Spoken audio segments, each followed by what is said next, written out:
আচ্ছা, আপনারা অনেকেই যুক্ত হয়েছেন তো। নতুন যারা যুক্ত হয়েছেন প্লাস আগে যারা ছিলেন সবার উদ্দেশ্যে বলছি, আমাদের ক্লাসটি শুরু হতে আর একটু দেরি হবে। তো ভাইয়া একটু সামহাও বিজি হয়ে গেছেন, হ্যাঁ, তো এর জন্য আসলে একটু লেট হচ্ছে। তো আশা করছি আমরা 5-7 মিনিটের মধ্যেই ক্লাসটি শুরু করতে পারবো।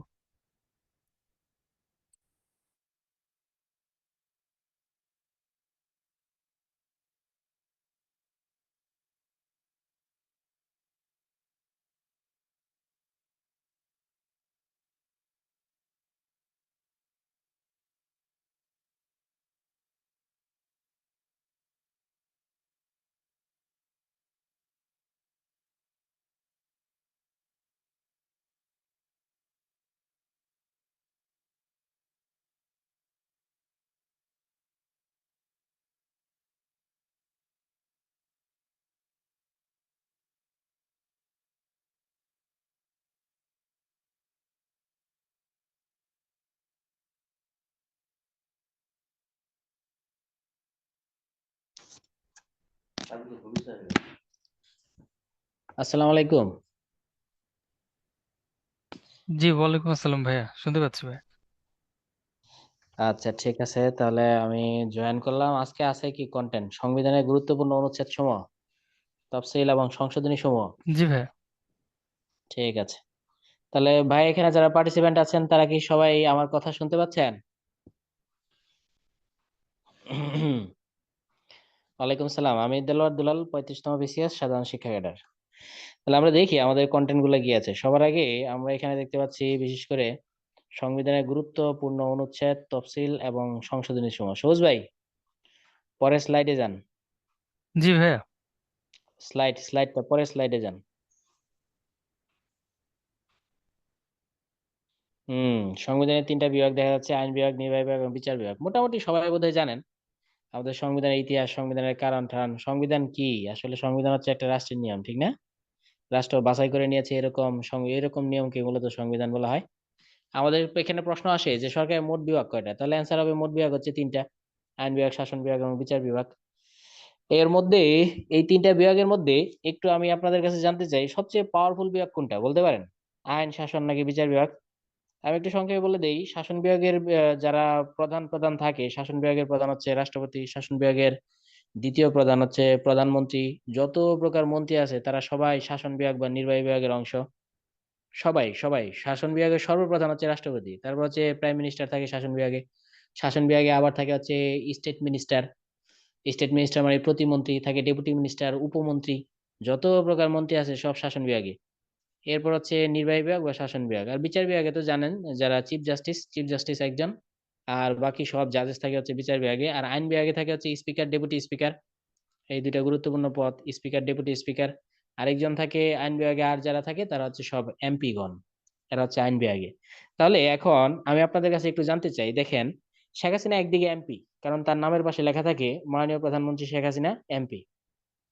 আবার শেখ হাসিনা একদিকে প্রধানমন্ত্রী। তাহলে শেখ হাসিনা একই দিকে আইন বিভাগের সদস্য, অপর দিকে শেখ হাসিনা কিন্তু নির্বাহী বিভাগের সদস্য। তাহলে এবার আপনি বলেন, যদি আসে প্রধানমন্ত্রী কোন বিভাগের সদস্য, তাহলে আপনি কি অ্যান্সার দিবেন? তিনি কি আইন পরিষদের সদস্য নাকি তিনি নির্বাহী বিভাগের সদস্য?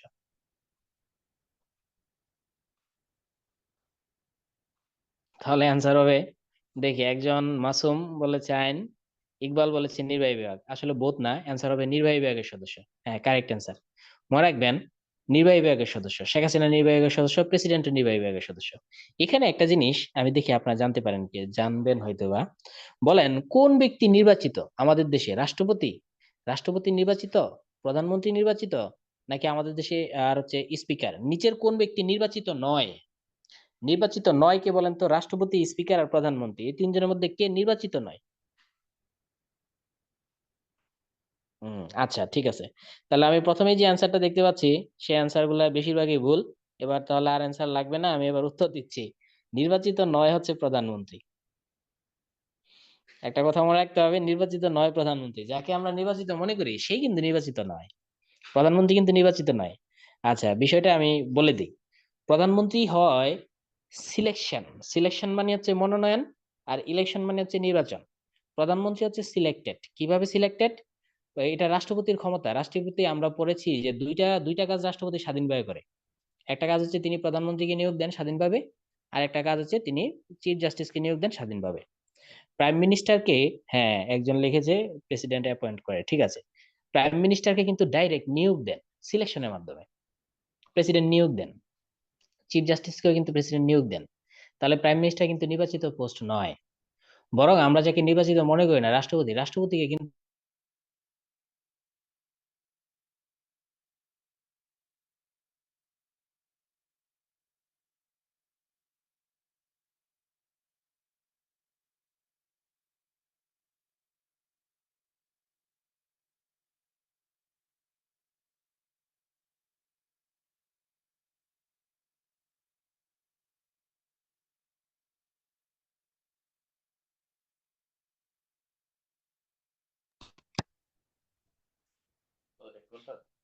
হুম। আচ্ছা তুমি যাও, কবির বললো এটা খোলা রাখতে।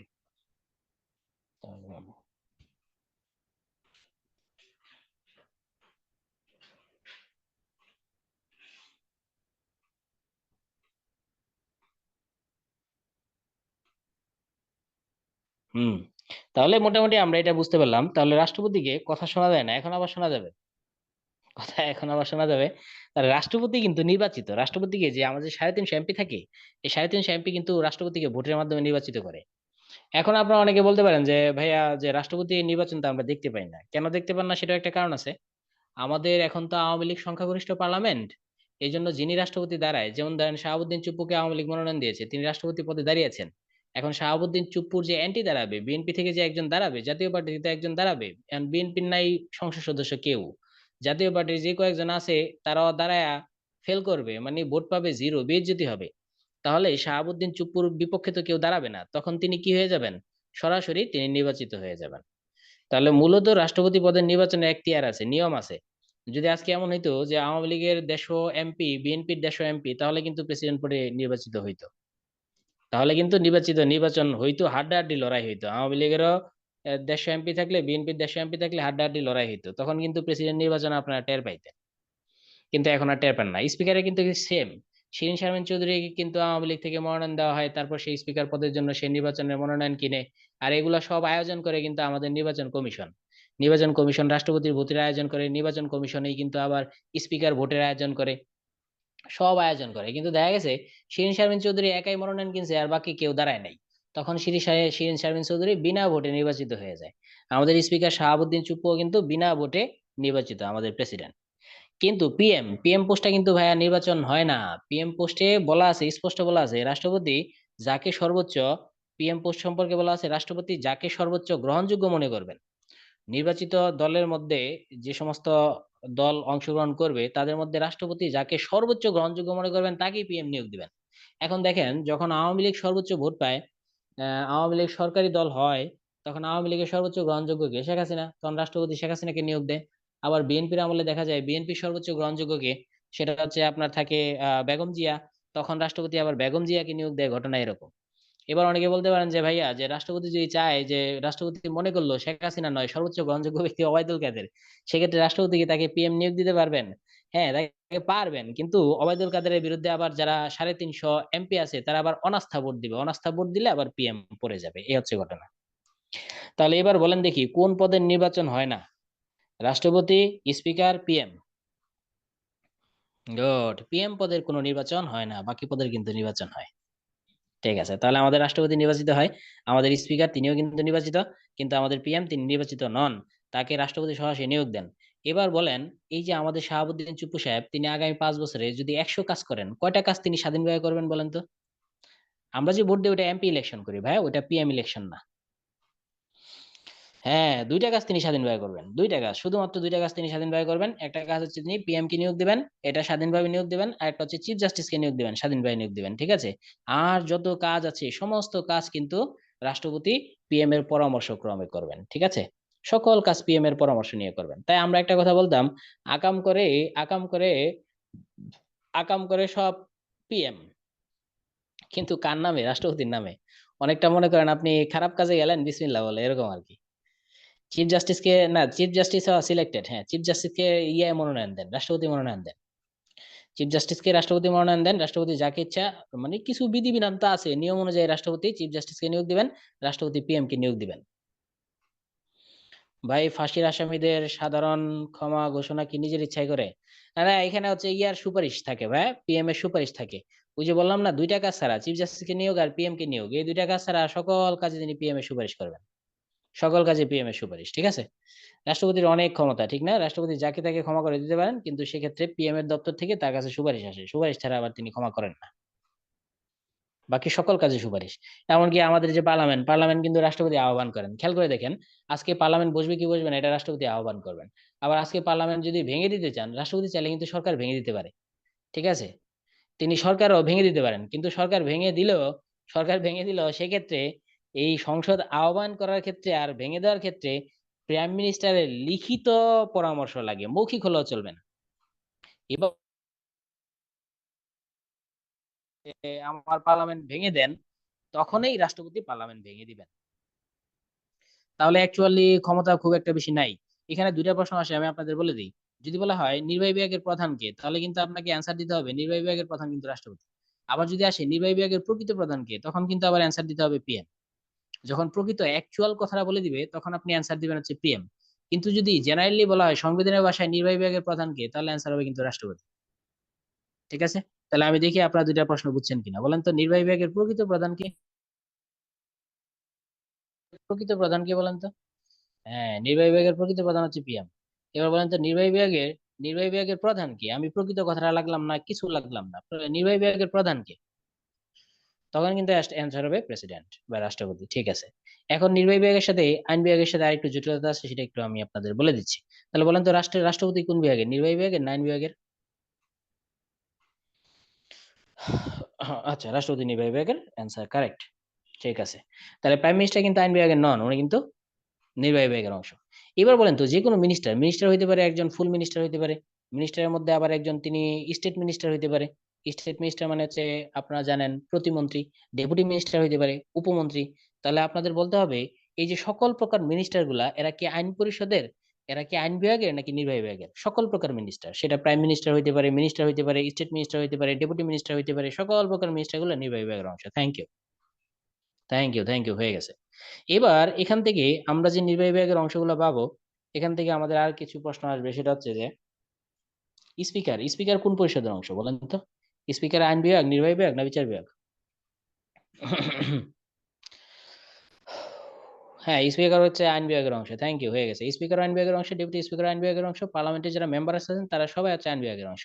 আর বিচার বিভাগের অংশ হচ্ছে চিফ জাস্টিস এবং জাজেস, যত জাজ আছে তারা সবাই আছে বিচার বিভাগের অংশ। এবার একটা বিষয় আমি আপনাদের কাছে জানতে চাই, এই যে 28 ক্যাটাগরি, কত 26 ক্যাটাগরি, 26 ক্যাটাগরির বিশেষ ক্যাডার আছে, আপনাদের বলতে হবে এই বিশেষ ক্যাডাররা কোন বিভাগের অংশ। এরা সবাই নির্বাহী বিভাগের অংশ, বিশেষ ক্যাডাররা সবাই নির্বাহী বিভাগের অংশ, অর্থাৎ সরকারি কর্মচারীরা সাধারণত নির্বাহী বিভাগের অংশ। এবার আমরা এটা বুঝে গেলাম। এখন খেয়াল করে দেখেন, আমাদের সংবিধান অনুসারে আমরা দেখি দুই প্রকার বিল পাস করা হয়। আমরা দেখি বিল আর আইন, এই দুটো জিনিসের মধ্যে পার্থক্য বুঝেন? বিল আর আইন ইয়ে শূন্য বললেই চলবে। বিল আর আইন এই দুটোর পার্থক্য কি? আচ্ছা, বুঝেন না পার্থক্যটা, তাহলে আমি পার্থক্যটা আপনাদের বুঝিয়ে দিচ্ছি, বিল আর আইনের পার্থক্য।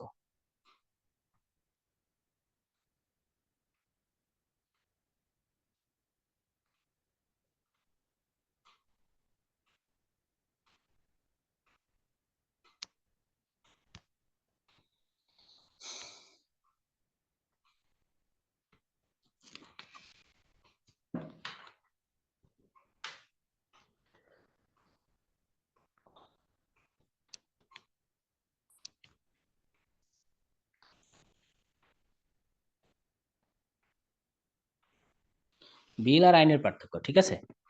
আচ্ছা, বিল আর আইনের পার্থক্য হচ্ছে, আপনি একটা জিনিস পাশ করতে চান, সেটা হচ্ছে ধূমপানের জন্য মৃত্যুদণ্ড, তাহলে আপনি যখন এটা পার্লামেন্টে উত্থাপন করবেন, তখন সেটাই কিন্তু বিল বলা হয়। অর্থাৎ যখন আমরা কিছু উত্থাপন করি, তখন কিন্তু পুরোটাই বিল থাকে, ঠিক আছে। পরবর্তীতে সেটা উত্থাপন করবেন, উত্থাপন করার পর যে 350 এমপি আছে, এমপি এটা নিয়ে বিশাল ডিসকাশন করবে। ডিসকাশন করার পর এটা যদি প্রয়োজন হয়, তাহলে তারপর সেটাকে আইন মন্ত্রণালয়ে আবার পাঠাবে সংশোধনের জন্য, আবার যদি প্রয়োজন হয় আবার কাটাছেঁড়া করে আবার পার্লামেন্টে উত্থাপন করবে। এগুলো সব বিল পর্যায়ে থাকে। এটা আজকে স্লাইডে তো কিছু লিখতাম, মূলত হচ্ছে আজকে ওই আমাদের ম্যাজিস্ট্রেট ভাই উনি একটু ক্লাসটা নেওয়ার কথা, উনি হয়তো বা জয়েন করবেন, কিন্তু আমি আছি একটু বাহিরে, যেহেতু ভাইয়ের একটু লেট হচ্ছে, তাই আমি আপনাদের সাথে কিছু আলোচনা করছি। ঘটনা হচ্ছে সেরকম আর কি। পরে ম্যাজিস্ট্রেট ভাই এবারে এসে যোগ দিবে। আপনাদের সাথে যোগ দিবে।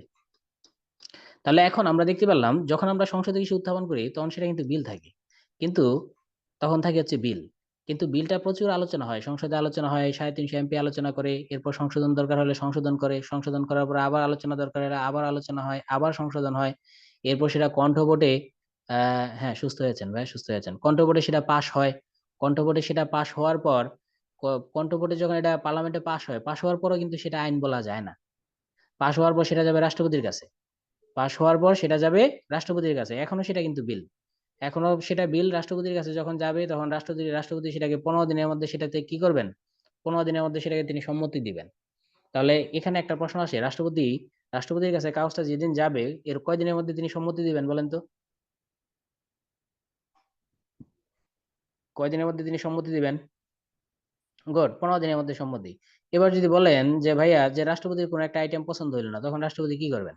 এবার বলা আছে রাষ্ট্রপতির যদি কোনো আইটেম পছন্দ না হয়, বিলের কোনো অংশ যদি রাষ্ট্রপতি কাটছাঁট করতে চান, তাহলে রাষ্ট্রপতি সেটা লিখবেন, লিখে তারপর সেটাকে আবার পার্লামেন্টে পাঠাবেন, পার্লামেন্টে পাঠানোর পর সেটা পার্লামেন্ট চাইলে রাষ্ট্রপতি যেই জিনিসটা পছন্দ করেন না ওটা বাদও দিতে পারে, পার্লামেন্ট চাইলে আবার রাষ্ট্রপতি যে জিনিসটা পছন্দ করেন না সেটা রেখেও দিতে পারেন। এবার ধরেন রাষ্ট্রপতি পাঠাইছে পার্লামেন্টের কাছে রিটার্ন, পার্লামেন্ট এটাকে কিছু অংশ বাদ দিয়ে আবার রাষ্ট্রপতির কাছে পাঠালেন। এবার রাষ্ট্রপতি কয়দিন পাবেন সাইন করার জন্য, 15 দিন না 7 দিন? আপনাদের বিবেক কি বলে?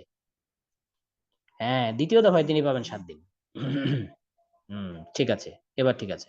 তাহলে দ্বিতীয় দফায় তিনি পাবেন কয়দিন? 7 দিন। তাহলে জেনারেলি যখন রাষ্ট্রপতি সাইন করে ফেলবেন এটা আর বিল নাই, এবার সেটা আইন হয়ে গেল। সেটা আইন হয়ে গেল। রাষ্ট্রপতি সাইনের পর আইন হয়, এর আগ পর্যন্ত কিন্তু সেটা আইন হয় না। যখন পার্লামেন্টে পাশ হয় বলবেন যে বিল পাশ হয়েছে, পার্লামেন্টে কি পাশ হয়েছে? বিল পাশ হয়েছে, আর রাষ্ট্রপতি সাইন করার পর সেটা আইনে রূপান্তরিত হইল। তাহলে বিষয়টা আশা করি ক্লিয়ার হইলো। এবার দুইটা প্রশ্ন করলে আমি বুঝতে পারবো, বলেন তো দেখি রাষ্ট্রপতির কাছে কোনো বিল উত্থাপনের কতদিনের মধ্যে তিনি স্বাক্ষর করেন? কতদিনের মধ্যে তিনি স্বাক্ষর করেন? হ্যাঁ, জেনারেলি তিনি 15 দিনের মধ্যে স্বাক্ষর করেন। এবার যদি বলা হয় রাষ্ট্রপতি রাষ্ট্রপতির ইচ্ছা অনুযায়ী সংশোধনের পর যখন রাষ্ট্রপতির কাছে পাঠাতে হয় তখন কতদিনের মধ্যে তিনি স্বাক্ষর করেন সেটা?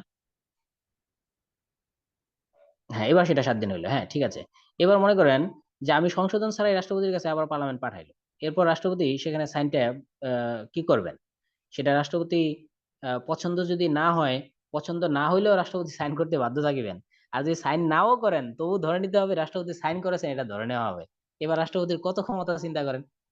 একটা সংশোধনের জন্য তিনি পাঠিয়েছেন পার্লামেন্টে, পার্লামেন্ট সেটা সংশোধন করলেন না, অথবা রাষ্ট্রপতির মন মতো হলো না, আবার সেটা রাষ্ট্রপতির কাছে রিটার্ন পাঠালেন।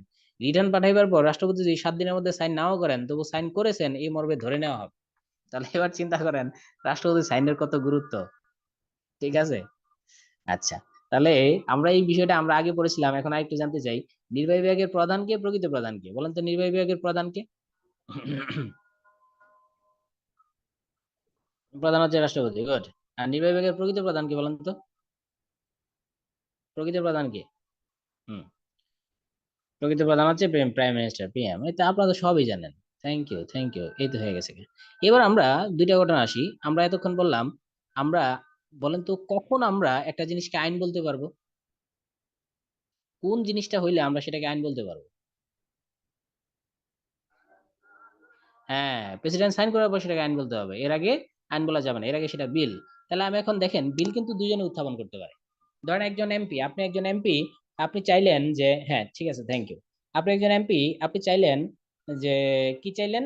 যে ইফটিজারদের, আপনার ইচ্ছা যে ইফটিজারদের মৃত্যুদণ্ড দিবেন, তাহলে আপনি একটা বিল পার্লামেন্টে উত্থাপন করলেন যে আমি এমপি হিসাবে চাই ইফটিজারদের মৃত্যুদণ্ড দেওয়া হোক, ইফটিজারদের শাস্তি এখন কম আছে, ইফটিজারদের মৃত্যুদণ্ড দেওয়া হোক। তাহলে আপনিও কিন্তু চাইতে পারেন। আবার যিনি আইনমন্ত্রী আচ্ছা তিনিও ভাই, চাইতে ক্লিয়ার আছে, শোনা যাচ্ছে? কথা বোঝা যায়? হ্যাঁ হ্যাঁ হ্যাঁ হ্যাঁ। ভাইয়া, শুনতে পাচ্ছি। সবুজ ভাই, এই তো জয়েন করলাম, আপনি তাহলে স্ক্রিন শেয়ারটা অন করে দেন। থ্যাংক ইউ দুলাল ভাই। ওকে ওকে, অনেক ধন্যবাদ, অনেক ধন্যবাদ, ঠিক আছে। আল্লাহ হাফিজ।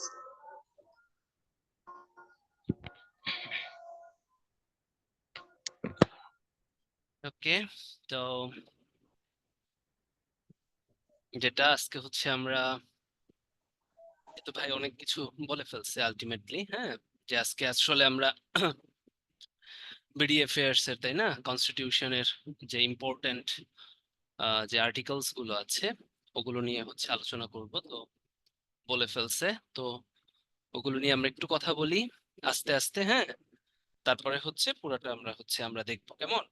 তো একটু দেখি কি অবস্থা হয় আলটিমেটলি আমাদের আস্তে আস্তে। তো এখানে আমরা দেখতেছি গুরুত্বপূর্ণ অনুচ্ছেদ আজকে আমরা আহ, চতুর্থ ভাগ থেকে 11, তাই না, 4th থেকে 11 পর্যন্ত আজকে আমরা পড়বো কেমন। ওকে, তাহলে একটু দেখি।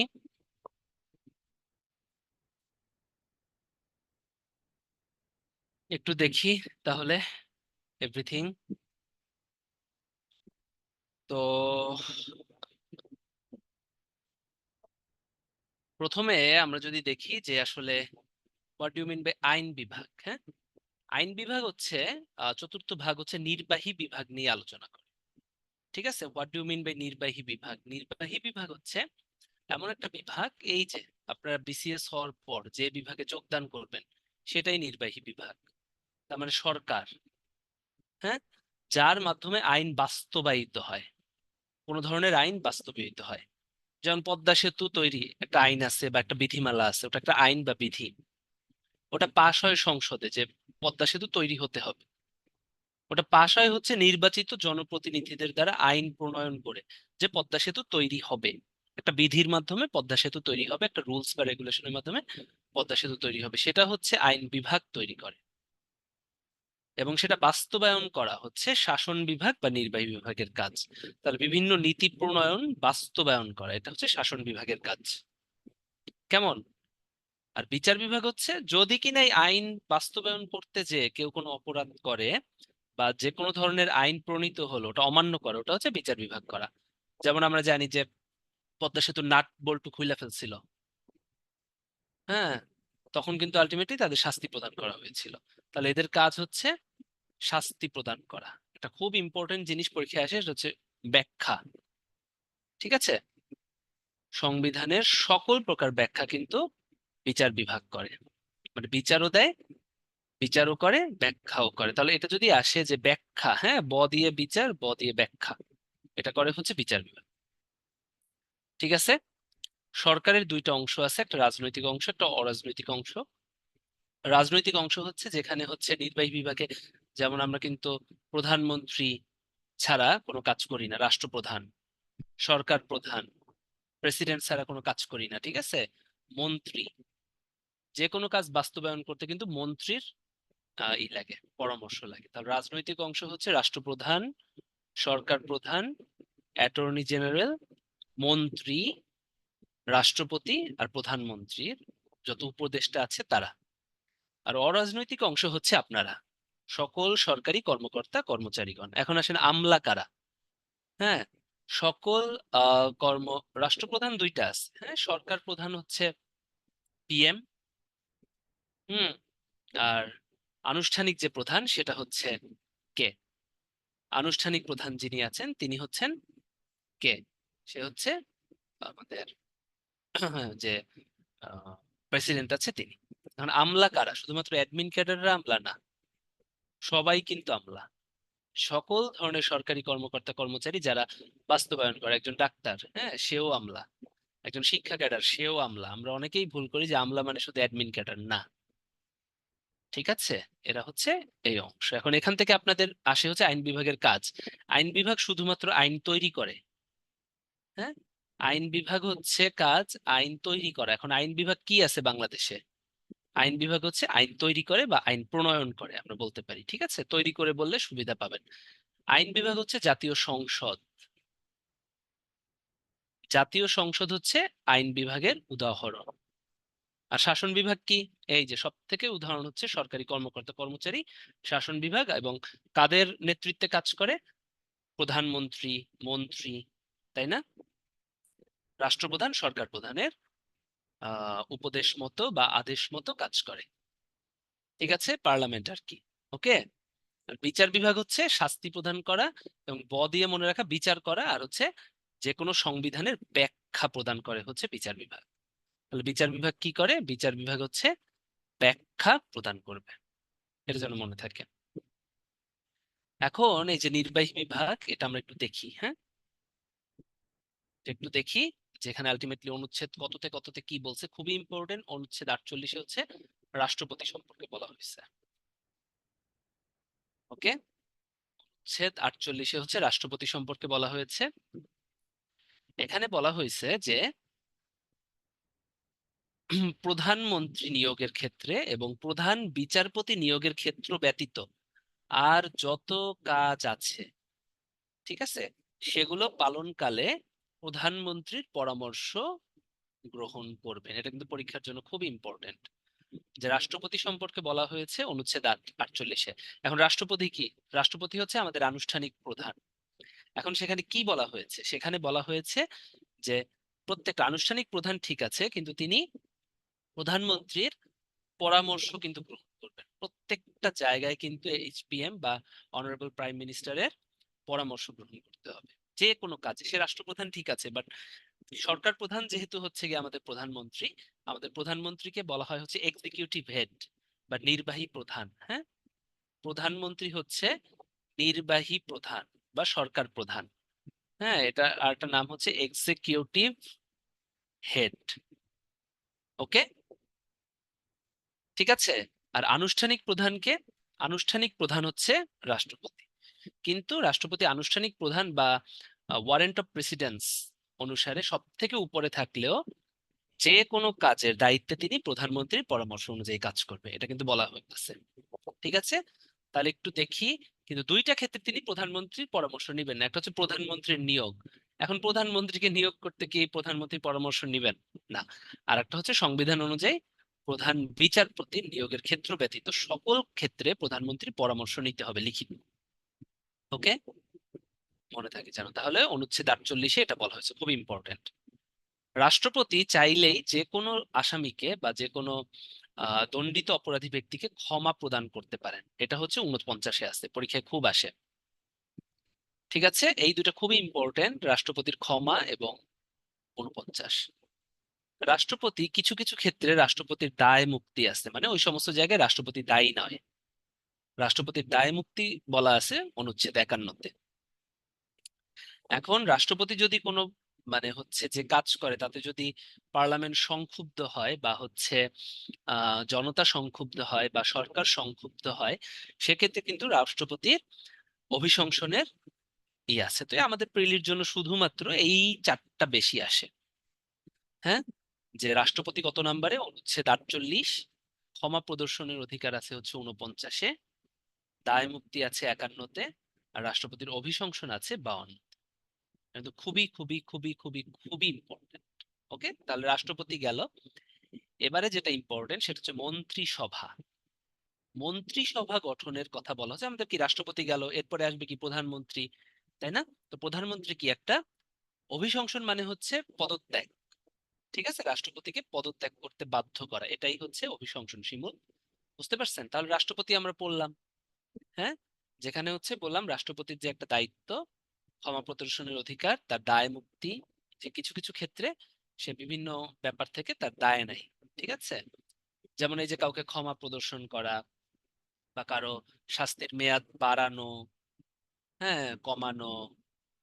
ঠিক আছে, তো এই কিছু কিছু ক্ষেত্রে তাকে দায় মুক্তি দেওয়া হয়েছে, যেটা তিনি করতে পারবেন। অভিশংসন, হ্যাঁ। তারপরে তো রাষ্ট্রপতি গেল, এরপরে প্রধানমন্ত্রী আসবে। তাহলে মন্ত্রিসভার গঠন এটা বলা হয়েছে 55-তে, খুব ইম্পর্টেন্ট। আর মন্ত্রীদের সম্পর্কে বলা আছে 56-তে, খুব ইম্পর্টেন্ট। ঠিক আছে, সকল ধরনের মন্ত্রী। ওকে, যোগ্যতা কি আপনারা বলেন? হ্যাঁ, রাষ্ট্রপতি নির্বাচিত হওয়ার যোগ্যতা কি কি? 35 বছর থাকা লাগবে, নাগরিক হতে হবে, পরপর 2 মেয়াদে হওয়া যাবে না। ঠিক আছে, 53 তো পড়তে বলি নাই, আপনি অভিশংসন এতটুকু পড়েন, যখন রিটেন পড়বেন তখন হচ্ছে 52-53 পার্থক্য বুঝবেন। আমি একটু বলি, এটা হচ্ছে সে যদি কোনো অপরাধ করে, রাষ্ট্রপতি অপরাধ না, মানে তার যদি কোনো কাজ সংক্ষুব্ধ, আমি বললাম না, সংক্ষুব্ধ হয়ে যদি তাকে পদত্যাগ করতে বাধ্য করা হয়, যে তার কোনো কাজ আমাদের পছন্দ হলো না, যেমন ট্রাম্পের অনেক কাজ পছন্দ হয় না, এই জন্য কিন্তু তার অভিশংসন শুরু হয়েছিল, তাই না? ওরকম, ওটাকে বলা হয় অভিশংসন। আর অসামর্থ্যের কারণে আসবে যে এখন রাষ্ট্রপতি অসুস্থ, এখন তাকে কিন্তু অপসারণ করা যেতে পারে। মনে করেন যে তার মানে প্রচুর শারীরিক অসুস্থ, ঠিক আছে, এটা দেখবেন অভিশংসনটাই বেশি আসে, তাই ওটা দিলাম। আহ প্রধানমন্ত্রী পদের মেয়াদ এটা দরকার নাই, খুব একটা আসে না, কারণ সব তো পড়ে মনে রাখতে পারবেন না। সব আমাদের হচ্ছে প্রিলি সার্ভাইভ করতে হবে, তাই না? ওকে। মন্ত্রীগণ সম্পর্কে এত। স্থানীয় শাসন। স্থানীয় শাসন বলতে বোঝায় স্থানীয় স্বায়ত্ত শাসন, যেমন উপজেলা পরিষদ,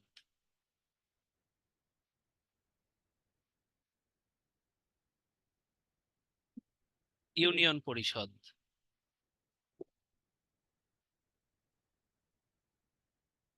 পৌরসভা, সিটি কর্পোরেশন। এগুলো কি? এগুলো হচ্ছে স্থায়ী স্বায়ত্ত মানে স্থানীয় স্বায়ত্ত শাসন। যেমন হচ্ছে কি মেয়র থাকবে, বা উপজেলা চেয়ারম্যান থাকবে, ইউনিয়ন চেয়ারম্যান, মানে লোকাল গভর্নমেন্ট। স্থানীয় মানে লোকাল, লোকাল গভর্নমেন্ট কিন্তু খুব আসে, যে লোকাল গভর্নমেন্টে সম্পর্কে বলা আছে এই সমস্ত জায়গায় যে স্থানীয় লোকজন দ্বারা জনপ্রতিনিধি নির্বাচন করে ওই এলাকায় শাসন করা যাবে বা উন্নয়ন করা যাবে বা বিভিন্ন কাজকর্ম করা যাবে। ঠিক আছে, আমরা দেখি না উপজেলা পরিষদ আছে, ইউনিয়ন পরিষদ আছে, পৌরসভা, সিটি কর্পোরেশন, তাই না? এগুলো হচ্ছে স্থানীয় স্বায়ত্তশাসনের মোটামুটি কয়েকটা, এগুলো আপনারা দেখলেই বুঝবেন, কিন্তু পরীক্ষায় স্থানীয় শাসন সম্পর্কে কত 59 এবং পরীক্ষায় বারবার আসে। সর্বাধিনায়ক। বাংলাদেশের সর্বাধিনায়ক হচ্ছে রাষ্ট্রপতিকে বলা হয় সর্বাধিনায়ক। এখন একটা কোশ্চেন আসে, 1971 সালে সর্বাধিনায়ক কে ছিলেন? ঠিক আছে, হ্যাঁ, পরপর সর্বাধিনায়ক কে ছিলেন, মানে পরপর 3 মেয়াদে হওয়া যাবে না, ঠিক আছে? 2 মেয়াদ, সরি আমি তাড়াতাড়ি বলতে চেয়ে বলছি। তো তখন কিন্তু রাষ্ট্রপতি শেখ মুজিবুর রহমান ছিলেন, তাহলে সর্বাধিনায়ক কে ছিলেন তখন? শেখ মুজিবুর রহমান, জাতির পিতা বঙ্গবন্ধু শেখ মুজিবুর রহমান। এটা অনেকেই আপনারা ওসমানী দেন, ঠিক আছে? আতাউল গনি ওসমানী অথবা এমএজি ওসমানী আপনারা দেন আর কি, ওটা কিন্তু হবে না।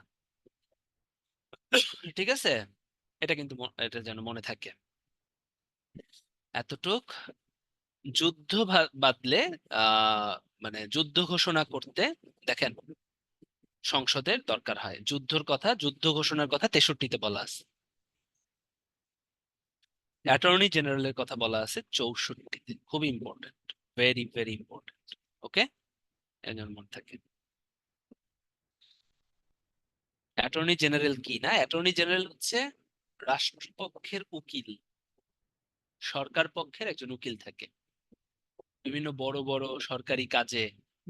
হ্যাঁ, যে মামলাগুলো হয় সেগুলো রাষ্ট্রের পক্ষে নিষ্পত্তি করেন হচ্ছে অ্যাটর্নি জেনারেল। ওকে, মনে থাকে যেন। ঠিক আছে, তাহলে আপনারা এটা একটু দেখেন, যেগুলো দেখাইলাম 2 মিনিট একটু দেখেন। শুধু এম যেগুলো লিখছি, শুধুমাত্র এম যেগুলো লিখছি এগুলো একটু দেখেন। ইয়েস, অ্যাটর্নি জেনারেল হচ্ছে নির্বাহী বিভাগ বা শাসন বিভাগের। আমি জিজ্ঞেস করবো, হ্যাঁ, র্যাপিড ফায়ার খেলবো।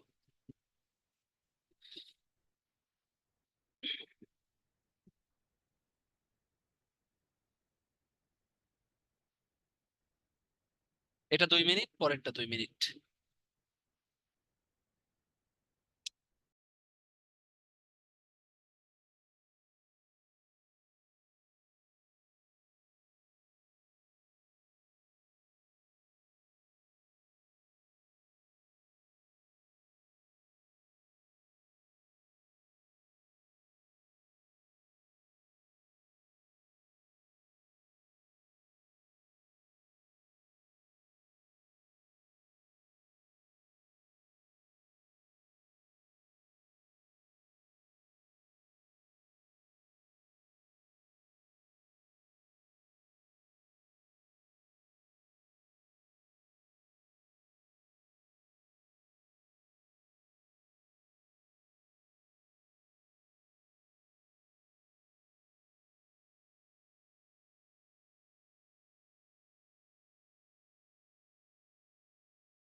ঠিক আছে, দেখছেন? এরপরটা দেখেন।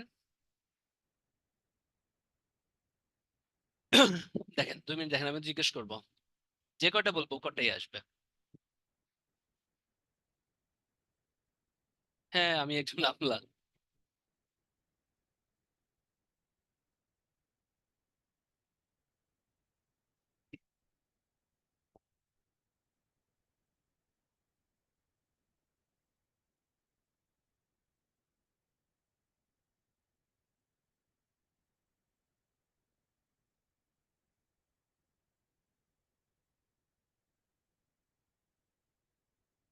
ঠিক আছে, র্যাপিড ফায়ার রাউন্ড শুরু করি। ওকে, বলেন।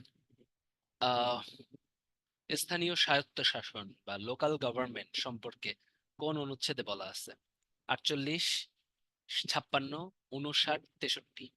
Very good. Kona, Dipa, Tamima, Masum, Riyad, Rafi, Saidur, Shimul, Siyam. Very good, very good, very good, lovely, very good. খুব আসে, ঠিক আছে, যেগুলো বলবো। এবারে বলেন, রাষ্ট্রপতির অভিশংসন কত নাম্বার অনুচ্ছেদে বলা আছে? 48, 51, 52, 50। ভেরি গুড, সুপার, এগুলোই আসে। ঠিক আছে, আর একটা আসে না, তারপরও জিজ্ঞেস করি, যেহেতু আপনারা অনেক উৎসাহী জিজ্ঞেস করছিলেন, একটু বলি, হ্যাঁ। 52, তাই না? Good. অসামর্থ্যের কারণে রাষ্ট্রপতির অপসারণ। ভেরি গুড, রাসেল, মাহফুজ, আবির। গুড, আপনারা তো ভালো, হ্যাঁ, খুবই ভালো মানুষ দেখা যাচ্ছে। ঠিক আছে,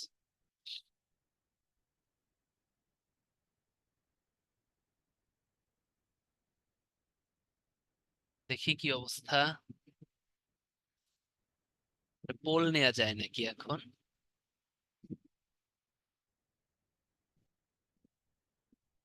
পোলটা করেন তো।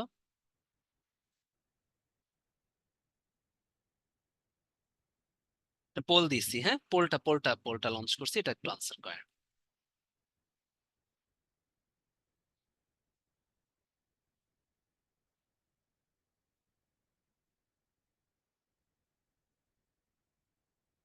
ওকে,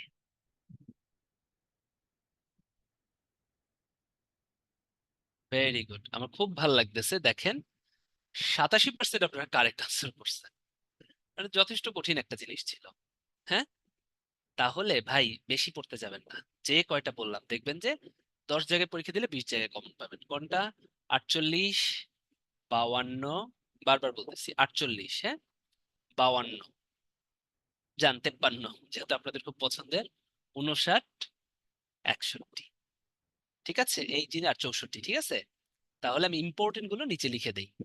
এগুলো একদম সব সময় 48, 52, যান আপনাদের পছন্দের 53, 59, 61, 63 কম বাট আসে, আর হচ্ছে 64।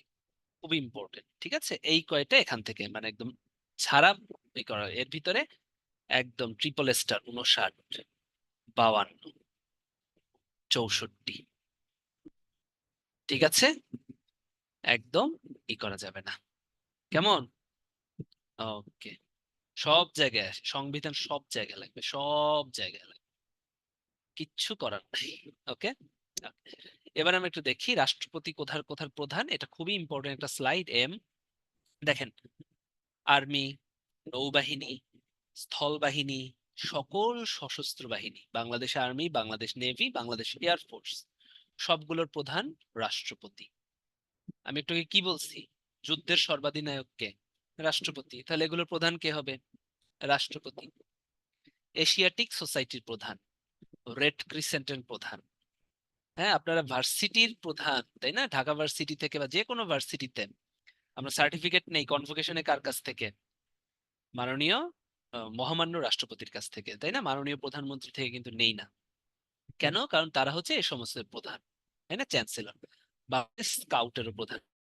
দেখবেন রেড ক্রিসেন্ট এবং স্কাউট, এই দুইটা যেহেতু দাতব্য সংস্থা, তাই না, হেল্প ভলান্টিয়ার সংস্থা, তার দুইটা একই রকম, দুইটার প্রধান কিন্তু রাষ্ট্রপতি।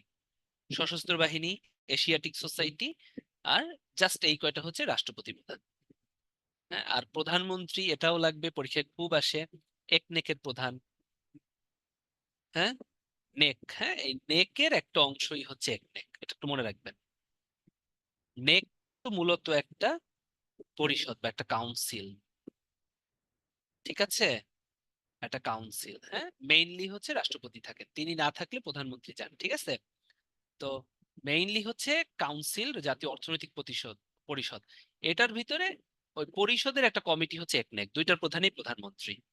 বেজা, হ্যাঁ, Bangladesh export zone authority, Bangladesh economic zone authority. ঠিক আছে, অর্থনৈতিক অঞ্চল। বেজা এবং BEPZA, Bangladesh export processing zone authority, দুইটাই বেবজা বেজা দুইটার প্রধান প্রধানমন্ত্রী।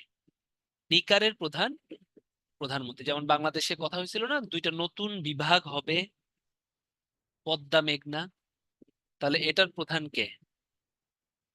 প্রধানমন্ত্রী। ওইটা করে হচ্ছে নিকার, ন্যাশনাল ইনস্টিটিউট ফর, হ্যাঁ এটা কি বলেন, বা কমিটি আর কি, ন্যাশনাল পুনর্গঠন কমিটি আর কি।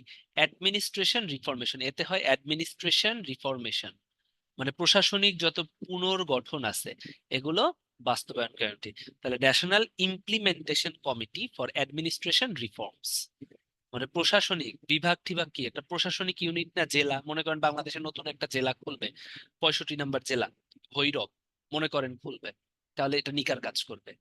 বা বাংলাদেশে এখন বর্তমানে 495টা উপজেলা, লাস্ট উপজেলা হচ্ছে ঈদগাঁ বা ডাসার মাদারীপুরের, হ্যাঁ এগুলো কে করবে? এগুলো এই যে নিকার করবে, এগুলোর প্রধান হচ্ছে প্রধানমন্ত্রী।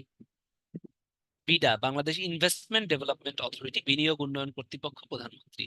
রপ্তানি সংক্রান্ত জাতীয় কমিটি, মহিলা শিশু উন্নয়ন পরিষদ, দুর্যোগ ব্যবস্থাপনা উপদেষ্টা কমিটি, ট্যুরিজম কাউন্সিল, জাতীয় পর্যটন পরিষদ, এগুলো সব প্রধানমন্ত্রী হচ্ছে, সবগুলোর প্রধান প্রধানমন্ত্রী। তাহলে বাদ বাকিগুলো কিন্তু মনে রাখতে হবে আমাদের। হচ্ছে এটা মনে রাখবো যে ভলান্টিয়ার গুলো হচ্ছে স্কাউট, রেড ক্রিসেন্ট, হ্যাঁ আর হচ্ছে ফোর্স গুলো আর কি, হ্যাঁ এয়ার ফোর্স, নেভি, এগুলো হচ্ছে রাষ্ট্রপতি।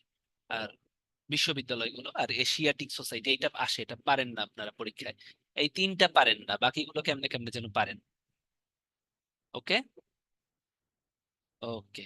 হ্যাঁ নতুন বিভাগ করলেও নিকার করবে, কিন্তু এখন হবে না, করোনার পরে অর্থনৈতিক মন্দা, রিসেশন হচ্ছে না, এই জন্য হয় নাই। ঠিক আছে। আহ প্রধানমন্ত্রীর ক্ষমতা ও কার্যাবলী, আমি একটু আগে বলছি যে মন্ত্রিসভা গঠন কত? 55-তে। এত 55-এর 1 2 লাগবে না আপনার, শুধু মন্ত্রিসভা গঠন 55, তার মানে কি মন্ত্রিসভা, তাই না? এটা একটু এতটুকু, বেশি না, বেশি পড়লে কিন্তু পারবেন না। ওকে এগুলো দরকার নেই, এটা দরকার নাই। মন্ত্রিসভা আর মন্ত্রী পরিষদ, মন্ত্রিসভা হচ্ছে যত মন্ত্রী আছে, হুম হুম, যত মন্ত্রী আছে তাদের ভিতর থেকে গুরুত্বপূর্ণ মন্ত্রী নিয়ে তৈরি হয় হচ্ছে মন্ত্রিসভা বা ক্যাবিনেট। ঠিক আছে, ক্যাবিনেট হচ্ছে, তাহলে মন্ত্রী পরিষদ কি? মন্ত্রী পরিষদ হচ্ছে বড়, এটা মনে করেন যে সার্বিক সেট বা ইউনিভার্সাল সেট, যেহেতু প্রিলি দিবেন, সেট পড়ছেন না, মন্ত্রী পরিষদ হচ্ছে সার্বিক সেট। ঠিক আছে, সেই মন্ত্রী পরিষদের মধ্য থেকে গুরুত্বপূর্ণ মন্ত্রীদের নিয়ে ক্যাবিনেট গঠিত হয়। ঠিক আছে, এটাই। এখন বাংলাদেশে মন্ত্রণালয়ের সংখ্যা বর্তমানে আছে 44টা। ঠিক আছে, মনে থাকে যেন 44টা আছে। এর ভিতরে দেখেন তো একদম নামের শেষে মন্ত্রণালয় আছে 40টার, আর বাকি 4টার, 2টার কার্যালয় আর 2টার হচ্ছে বিভাগ। এটা একটু মাথায় রাখতে হবে। ঠিক আছে, যেমন প্রধানমন্ত্রীর কার্যালয়, এটা কিন্তু একটা মন্ত্রণালয়ের আহ ই পায় আর কি, সমমর্যাদা সম্পন্ন। ওকে, এটা একটু ইটা লাগবে। তাহলে আসেন, এগুলো হইছে, এটা অলরেডি বলে ফেলছি। 59 নম্বরে বলা আছে হচ্ছে স্থানীয় শাসন। আসলে সংবিধানে এটা একটু মিসস্পেলিং বা একটু মিসকনসেপ্ট বা একটু ভুল হয়, হ্যাঁ একটু মিসকনসেপ্ট আসলে। ওখানে স্থানীয় শাসন লেখা, তাই না? এটা কিন্তু আসলে স্থানীয় স্বায়ত্ত শাসন হবে। ওখানে আসলে স্থানীয় শাসন বলতে স্থানীয় স্বায়ত্ত শাসনই বুঝাইছে, এটা একটু মাথায় রাখতে হবে। হ্যাঁ, স্বায়ত্ত শাসন মানে হচ্ছে লোকালের নিজেদের অধীনে শাসন। হ্যাঁ, লোকাল, আপনি লোকাল এরিয়া থেকে জনপ্রতিনিধি নির্বাচন হবে, যেমন চেয়ারম্যান, তাই না, মেয়র, ঠিক আছে, এগুলো নির্বাচিত হবে। তাহলে ওরা কি স্বায়ত্তশাসন, নিজেদের আয়ত্তে যে শাসন, ওইটা আসলে স্থানীয় স্বায়ত্তশাসন বলতে এটাই বোঝায়। কিন্তু সংবিধানে স্থানীয় শাসন লেখা, কিন্তু আসলে শাসন বলতে এখানে সংবিধানের ব্যাখ্যা যদি সুপ্রিম কোর্ট দেয়, যে বলছে বিচার বিভাগ দেয়, বিচার বিভাগে সুপ্রিম কোর্ট সংবিধানের ব্যাখ্যা দেয়, সেখানে বলা আছে যে স্থানীয় শাসন বলতে সংবিধানে স্থানীয় স্বায়ত্ত শাসন, এই উপজেলা পরিষদ এগুলোই বুঝাইছে। কিন্তু আমরা যদি নর্মালি চিন্তা করি, স্থানীয় শাসন আর স্থানীয় স্বায়ত্ত শাসনের ভিতরে পার্থক্য আছে। ঠিক আছে, স্থানীয় শাসন হচ্ছে, এটা করে হচ্ছে সরকার, এটা করে কারা? সরকার, তার মানে বিভাগ, জেলা, উপজেলা প্রশাসন। আর স্বায়ত্ত শাসন করে হচ্ছে ওই পরিষদ, ইউনিয়ন পরিষদ, উপজেলা পরিষদ। এটা একটু মনে রাখবেন। তাহলে 59 আলটিমেটলি কিন্তু স্থানীয় স্বায়ত্ত শাসনের কথা বলা আছে। ওটা মিসস্পেলিং বা হচ্ছে একটু বোঝায় সমস্যা আছে। স্থানীয় শাসন এটা ব্যাখ্যা আবার সুপ্রিম কোর্ট পরে দিছে। ঠিক আছে? তাহলে স্থানীয় শাসন মানে হচ্ছে যেটা নির্বাহী বিভাগ করে, যেটা হচ্ছে সরকার করে, আমলারা করে। আর স্থানীয় স্বায়ত্ত শাসন কিন্তু আমলারা করে না। যেমন উপজেলা থেকে টাকা বরাদ্দ, এটা কিন্তু চেয়ারম্যান করবে। কিন্তু উপজেলা অফিস থেকে ইউএনও যে টাকাটা দিবে ওটা কিন্তু স্থানীয় শাসন করবে। হ্যাঁ, তা আসলে স্থানীয় শাসন না বলে আমরা বলি কি? স্থানীয় প্রশাসন বলতে পারি। তো এটা আসলে আপনাদের এখন দরকার নেই, এটা রিটেনে লাগবে তাই বললাম। আপনাদের শুধু এতটুকু জানলেই হবে, 59 স্থানীয় শাসন যেটা বলা আছে ওটা আসলে স্থানীয় স্বায়ত্ত শাসনই বলা আছে। ওকে। বাংলাদেশের প্রশাসন দুই ভাগে, কেন্দ্রীয় প্রশাসন, মাঠ প্রশাসন। কেন্দ্রীয় প্রশাসন মানে হচ্ছে সচিবালয়। ঠিক আছে? কেন্দ্রীয় প্রশাসনে হচ্ছে নীতি নির্ধারণ হয়, যে কিভাবে নীতি, তাই না? আর মাঠ প্রশাসন থেকে হচ্ছে নীতি বাস্তবায়ন হয়। মাঠ প্রশাসন হচ্ছে বিভাগ, জেলা, উপজেলা। আর কেন্দ্রীয় প্রশাসনে সচিবালয়, সচিবালয়ের ভিতর অনেক মন্ত্রণালয় থাকে, মন্ত্রণালয়ের আন্ডারে আবার অনেক অধিদপ্তর থাকে, আবার তার আন্ডারে যে অফিসগুলো থাকে তাদের পরিদপ্তর বলে। ঠিক আছে? এটা একবার রিডিং করেন, খুব বেশি দরকার নাই। এগুলো হচ্ছে ভাইভাই লাগে, এটা আবার লাগে ফর ভাইভা। জাস্ট একটু আইডিয়া থাকলেই হবে। ঠিক আছে? যে কেন্দ্রীয় প্রশাসনে সচিবালয় থেকে হচ্ছে নীতি নির্ধারণ হবে। মনে করেন একটা আইন প্রণয়ন করা হইলো, যে পদ্মা সেতু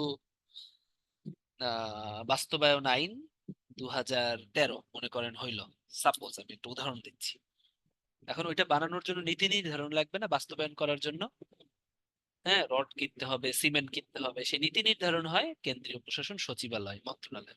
রোডস এন্ড হাইওয়েতে হয়েছে, বা যোগাযোগ ও সেতু মন্ত্রণালয় হয়েছে। আর ওইটা শরীয়তপুর আর হচ্ছে মাদারীপুরের ভিতর, মুন্সিগঞ্জ, শরীয়তপুর, মাদারীপুর, এই তিনটা জেলার উপর দিয়ে হচ্ছে পদ্মা সেতু গেছে। এই সাইডে মুন্সিগঞ্জ থেকে শুরু হয়েছে, শেষ হয়েছে হচ্ছে শরীয়তপুরে। বা শরীয়তপুরে যাওয়ার সময় আবার কোনো একটা জায়গায় সে মাদারীপুরের উপরে উঠছে পদ্মা সেতু। ঠিক আছে? তাহলে এই তিনটা জেলার প্রশাসন থেকে এইটা কিন্তু করা হয়েছে, বাস্তবায়ন করা হয়েছে। তাহলে মাঠ প্রশাসন হচ্ছে বিভাগীয় প্রশাসন, জেলা প্রশাসন, ইমপ্লিমেন্টেশন হইলো পদ্মা সেতু। কে? বাংলাদেশের সচিবালয় আছে 5টা। প্রধান সচিবালয়, এছাড়া নির্বাচন কমিশন সচিবালয় আছে, মন্ত্রী পরিষদ সচিবালয়, বিপিএসসি যেটাতে পরীক্ষা দিবেন, জাতীয় সংসদ সচিবালয়। এগুলো হচ্ছে রিডিং পড়বেন, এগুলো অতটা দরকার নাই, এগুলো ভাইভা, এই সব স্লাইড ভাইভার জন্য। হ্যাঁ, ওকে। এবারে আসেন, আমরা এখন যাব হচ্ছে আহ কোথায় যাব? আইনসভা।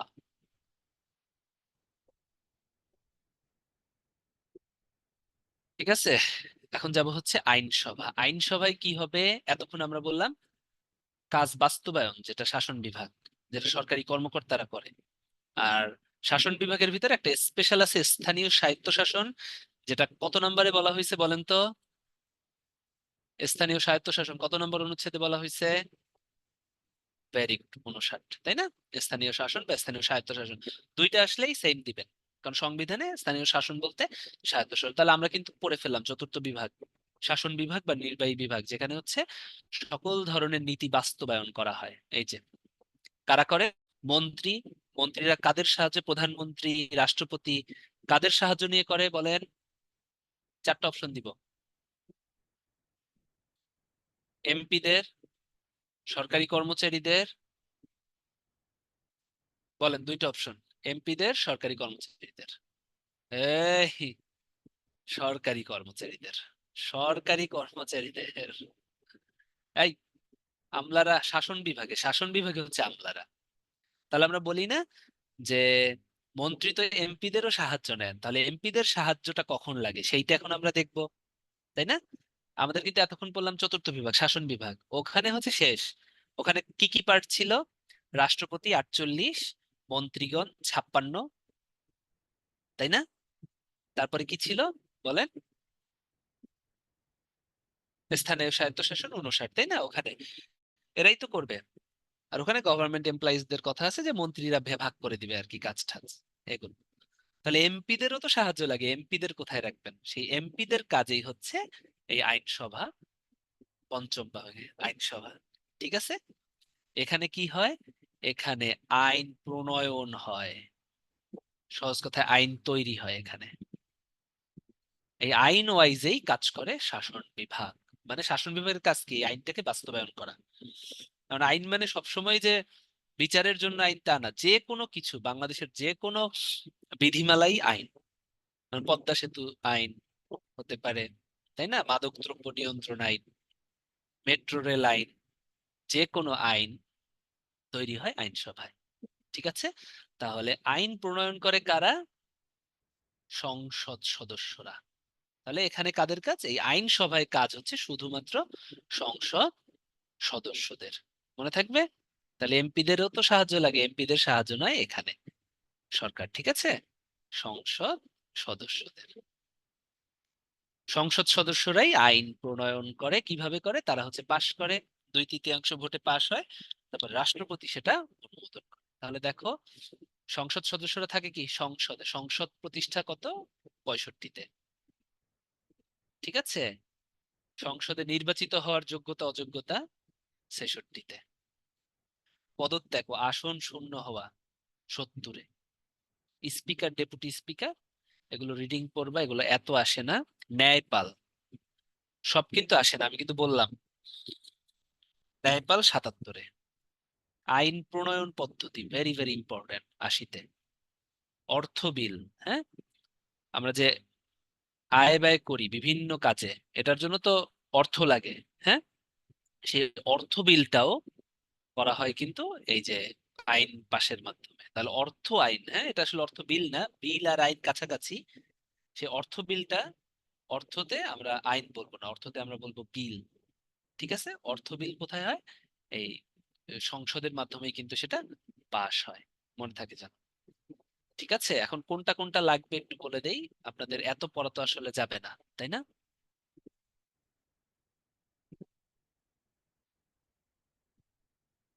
77, 80, 81। বাজেট, বার্ষিক আর্থিক বিবৃতি, এটা হচ্ছে বাজেট। 87, 87। অধ্যাদেশ প্রণয়ন ক্ষমতা, হ্যাঁ, অধ্যাদেশ মানে অর্ডিন্যান্স, 93। অধ্যাদেশ হচ্ছে রাষ্ট্রপতি, মনে করেন যে হঠাৎ রাষ্ট্রপতির আইন, রাষ্ট্রপতি হঠাৎ বলল যে একটা নতুন আইন, মুখ নিঃসৃত বলল যে আমি এরকম একটা অধ্যাদেশ প্রণয়ন করলাম, আজকে থেকে এটা হবে। এটাকেও আমরা আইন বলতে পারি। আইন প্রণয়ন সাধারণত কারা করে? সংসদ সদস্যরা না? সংসদ সদস্যরা করার পরে এটা 2/3 ভোটে পাশ হয়, তবে রাষ্ট্রপতির অনুমোদন তো লাগবেই লাস্টে, তাই না? আবার সংসদ সদস্য ছাড়াও রাষ্ট্রপতি বিভিন্ন সময় বিশেষ কারণে আইন প্রণয়ন করতে পারেন, মুখ নিঃসৃত বাণী আইন, সেটা হচ্ছে অধ্যাদেশ। ঠিক আছে, সেটা 93-তে, এই জন্য লাগবে এটা। ঠিক আছে, যে আইন প্রণয়ন। ওকে, তাহলে পদত্যাগ এমপিদের, হ্যাঁ, এগুলো রিডিং পড়বেন, আসলেও আসতে পারে। যে সংসদ প্রতিষ্ঠা, সংসদে নির্বাচিত, এটা আমি এম দিব, কারণ যেহেতু এবার জাতীয় সংসদ নির্বাচন হচ্ছে, হ্যাঁ, নির্বাচিত হওয়ার যোগ্যতা অযোগ্যতা 66। পদত্যাগ ও আসন শূন্য, তাই এটা 66ও দিয়ে দেই। ন্যায়পাল, এটা যে কয়বার আসছে ন্যায়পাল, হ্যাঁ, ন্যায়পাল বাংলাদেশে নাই। ন্যায়পালের কাজ হচ্ছে ন্যায় প্রতিষ্ঠা করা। তো বাংলাদেশে তো দুর্নীতি দমন কমিশন আছে, এই জন্য বাংলাদেশে ন্যায়পাল নাই। ঠিক আছে, এই জন্য বাংলাদেশে কি নাই? ন্যায়পাল নাই, মনে থাকছে। এটা একটু দেখেন, 5 মিনিট, এগুলো মুখস্থ করার কিছুই নাই। ঠিক আছে, আমি এই যে জিজ্ঞেস করব, এটাই হচ্ছে আপনারা দেখবেন যে এরপরে মনে থাকবে। এতটুকু যদি মনে রাখেন যে, মানে সরি, মানে হচ্ছে এখানে টেকনিকের কিছু নাই, এগুলো মনে রাখতে হবে। হ্যাঁ, আসেন,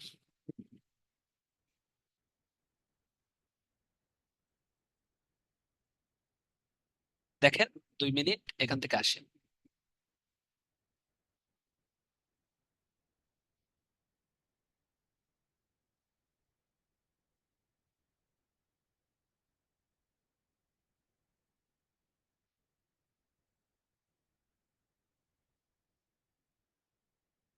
এভাবেই মনে রাখতে হবে আপনাদের।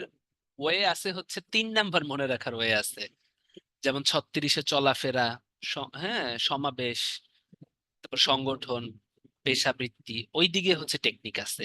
এই সমস্ত জায়গায় টেকনিকের দরকার নাই, এই সমস্ত জায়গায় খুব ইম্পর্টেন্ট কিছু মনে রাখলেই হয়। দেখতে দেখতে আমি তো বললামই কোনটা কোনটা লাগবে। 66 একদম ট্রিপল স্টার হচ্ছে, হ্যাঁ। এই যে 77 আইন প্রণয়ন পদ্ধতি, যেটা জাস্ট অনুচ্ছেদগুলোর নাম্বার, এগুলি পরীক্ষায় আসে। হ্যাঁ, আর্ষিক ভিত্তিতে, আর এই যে অধ্যাদেশ। আসেন, বলেন অধ্যাদেশ। হ্যাঁ, কত নাম্বারে লেখা আছে? 70, 93, 77, 64। ভেরি গুড সাইদুর, কমা, রুকাইয়া। তো ভালো তো আপনার মারফি। ওকে,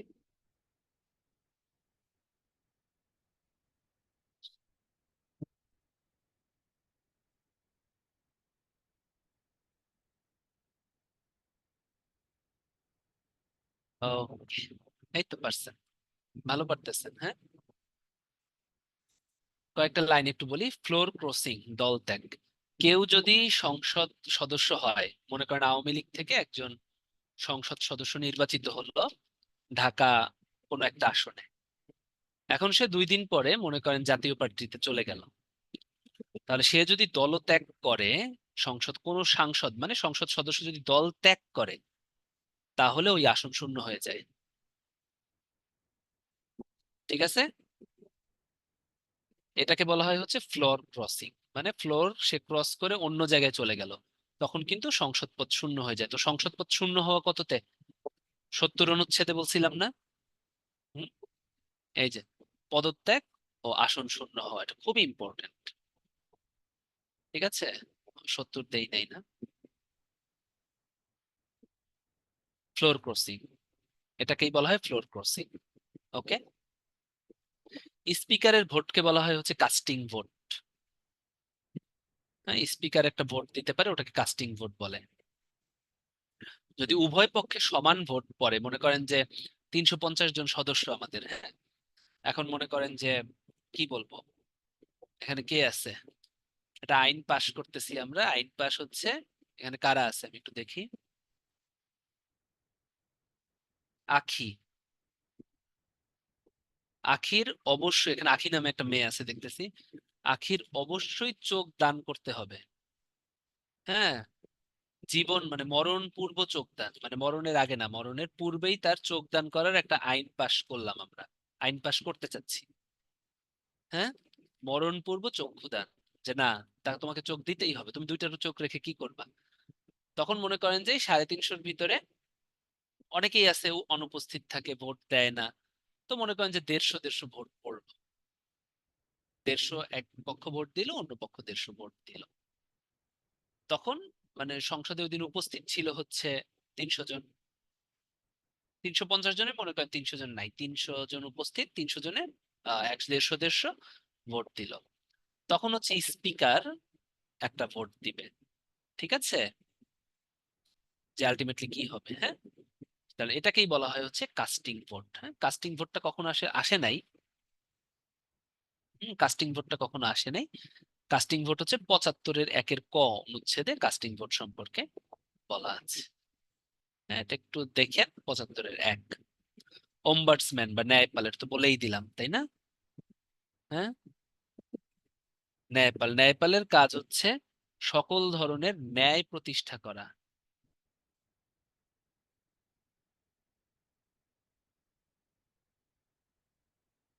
ওকে, হয়ে গেছে। এবারে হচ্ছে আমরা পড়বো হচ্ছে বিচার বিভাগ। বিচার বিভাগের কাজ বেশি কিছু না, একটু বলি। বিচার কথাটার মানে হচ্ছে এরা হচ্ছে সংবিধানের ব্যাখ্যা দেয়। ঠিক আছে, এটা একটু আমি একটু আপনাদেরকে বলি, বিচার বিভাগ বাংলাদেশের। তার আগে আমরা একটা ব্রেক নিব, 2 মিনিটের একটা ব্রেক নিব। আপনার হচ্ছে এটা একটু দেখবেন, হ্যাঁ, এটা দেখতে থাকেন, আমি একটু পর জিজ্ঞেস করব। 2 মিনিটের একটা ব্রেক নেন, দেখতে থাকেন, ব্রেক না, পড়ার ব্রেক। হ্যাঁ, নেন।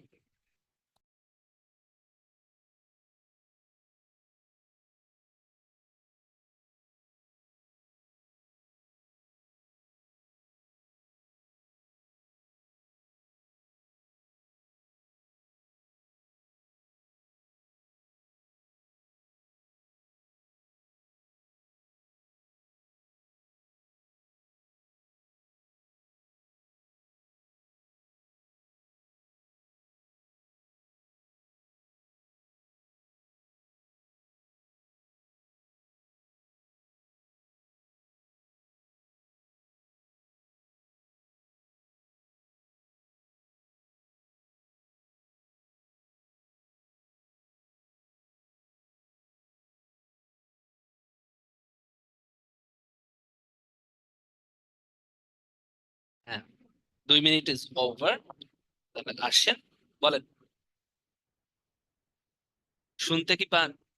ওকে, এগুলোই আসবে। আইন প্রণয়ন পদ্ধতি কত নম্বরে বলা আছে? 77, 80, 81, 87। আইন প্রণয়ন পদ্ধতি এইটাই আসবে। আমি যে কয়টা বলতেছি এই কয়টা, আপনারা সংবিধান যদি কিছু নাও পড়েন, আমি যে কয়টা ইম্পর্টেন্ট বলে দিছি এই কয়টা যদি মনে রাখতে পারেন, আপনার আপনার 20 জায়গায় পরীক্ষা দেওয়ার জন্য আর এক্সট্রা প্রিলি পড়া লাগবে না। আর রিটেনের সময় তো অন্য ধাঁচ, সংবিধান তখন আবার একটু অন্যরকম পড়া লাগবে। ঠিক আছে, 80 গুড। বাজেট, আর্থিক বাজেট, অপশন দিলাম না, আর্থিক budget. Very good, Lubana, Shubhra, শিউলি, কুন্তলা, শিমুল, সৌরভ, কাঞ্জিলা। ওকে, এটা হচ্ছে 87। রাষ্ট্রপতির অধ্যাদেশ, অধ্যাদেশ সম্পর্কে কততে বলা আছে? 64, 93। ভেরি গুড, মার্ফি, কমা, Farzana, Saidur, good, Sanchita, good good. এই তো, আপনারা তো পারেন, সব পারেন, ভালো। তাহলে আমরা একটু বিচার বিভাগ নিয়ে পড়ি। বিচার বিভাগ মানে কি বলেন তো? বিচার বিভাগ মানে হচ্ছে যারা বিচার করে, তাই না? বাট এইটা তো পরীক্ষায় আসে না, আমরা সবাই জানি আইনের ব্যত্যয় ঘটলে বিচার করে। আপনার আসবে সংবিধানের ব্যাখ্যা কে দেয়? বিচার বিভাগ। সংবিধানের ব্যাখ্যা ব দিয়ে মনে রাখবেন, বিচার বিভাগ দেয়। আইনের ব্যাখ্যা, সংবিধান মানে কি? সংবিধান কিন্তু সর্বোচ্চ আইন, তার মানে আইনের ব্যাখ্যা কথাটা আসলেই বিচার বিভাগ আসে। তাহলে আমরা বিচার বিভাগগুলো একটু পড়ি। হ্যাঁ, আমরা বিচার বিভাগ আহ সম্পর্কে একটু জানার চেষ্টা করি। বাংলাদেশে বিচার বিভাগ দুই ভাগে বিভক্ত, একটা হচ্ছে সুপ্রিম কোর্ট, একটা কি? সুপ্রিম কোর্ট, উচ্চতর বিচার বিভাগ। হ্যাঁ, আরটা হচ্ছে এদের আন্ডারে অধস্তন বিচার বিভাগ। এই অধস্তন বিচার বিভাগগুলো থাকে বিভিন্ন জেলায়। আপনারা দেখেন না, জেলা জজ কোর্ট, জেলা দায়রা আদালত, জেলা সেশন আদালত। ঠিক আছে, তাহলে ওগুলো থাকে হচ্ছে মোটামুটি জেলা লেভেলে থাকে। কিন্তু বাংলাদেশের রাজধানীতে একটা উচ্চতর আদালত আছে, এটার নাম হচ্ছে সুপ্রিম কোর্ট। এই সুপ্রিম কোর্টই হচ্ছে সংবিধানের ব্যাখ্যা দেয়। বললাম না, বিচার বিভাগ ব্যাখ্যা দেয়। কে ব্যাখ্যা দেয়? সুপ্রিম কোর্ট সংবিধানের ব্যাখ্যা দেয়।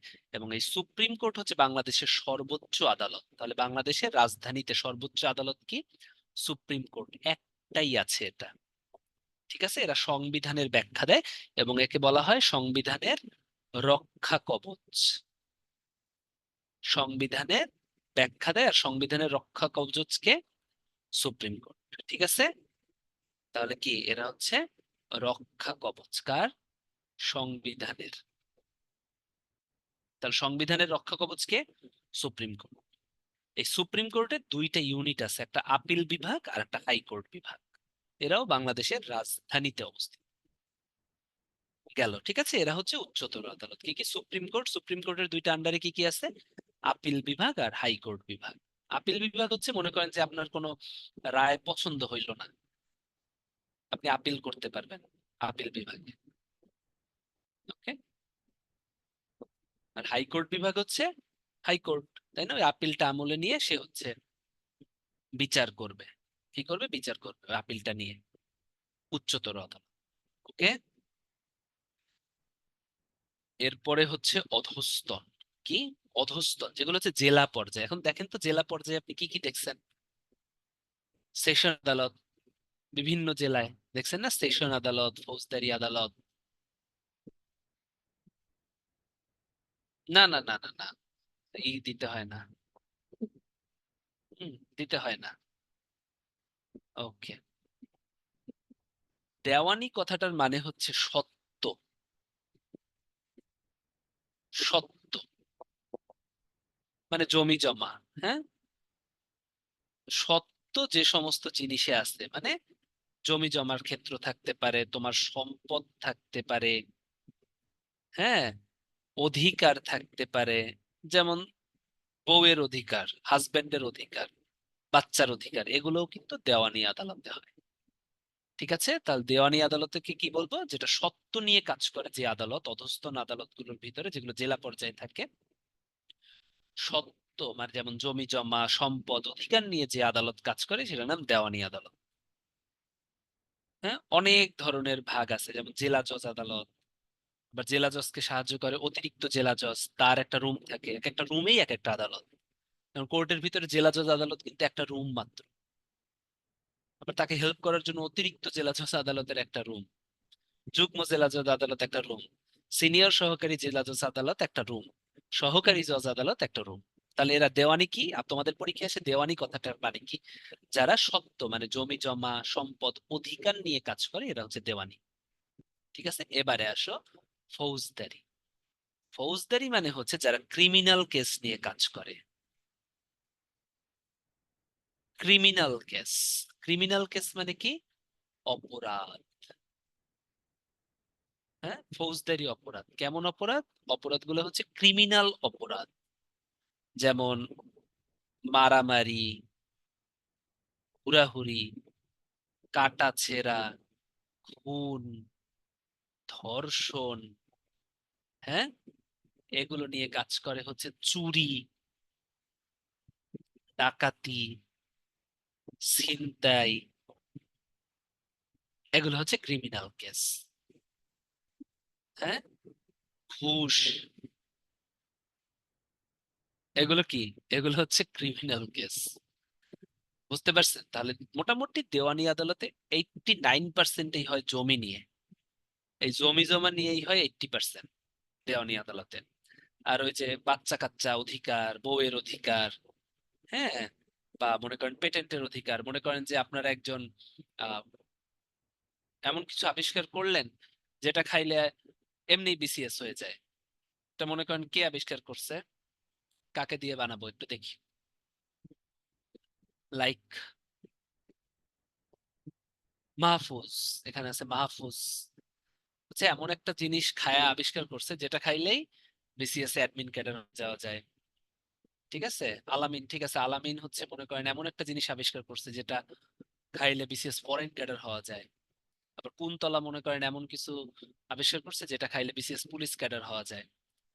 এখন মনে করেন যে আমি ওইটা ওর কাছ থেকে ওই জিনিসটা জেনে কিভাবে বানাইছে, মনে করেন যে এটা বানানোর জন্য সে অল্প একটু নারকেল তেল মিশাইছে, তার ভিতরে একটু স্প্রিট মিশাইছে, তার ভিতরে একটু অ্যালকোহল মিশাইছে, তার ভিতরে একটু দুধ মিশাইছে, তার ভিতরে একটু লেবুর রস মিশাইছে। তো আমি জানলাম এভাবে মিশাই মিশাই বানাইছে, তারপর আমি ওটা বানায়া বেচা শুরু করলাম। তাহলে কি ওর অধিকারটা কি করলাম? আমি নিজে নিয়ে ওর প্যাটার্ন বা ডিজাইনটা নিয়ে, হ্যাঁ, কপিরাইটটা নিয়ে আমি কাজ করলাম। তাহলে এই সমস্ত কাজও কিন্তু দেওয়ানি আদালতে হবে। তাহলে বুঝতে পারছেন? তাহলে ফৌজদারি কথাটার মানে কি? ক্রিমিনাল। এখন ফৌজদারি আদালত মেইনলি কাজ করে দায়রা, এই দায়রাও তাহলে কাজ কি? দায়রাও কিন্তু ক্রিমিনাল কেস নিয়ে কাজ করে। আর ম্যাজিস্ট্রেট, ম্যাজিস্ট্রেটরাও ক্রিমিনাল কেস নিয়ে কাজ করে। একটু সুবিধার জন্য দুটো আলাদা। কে?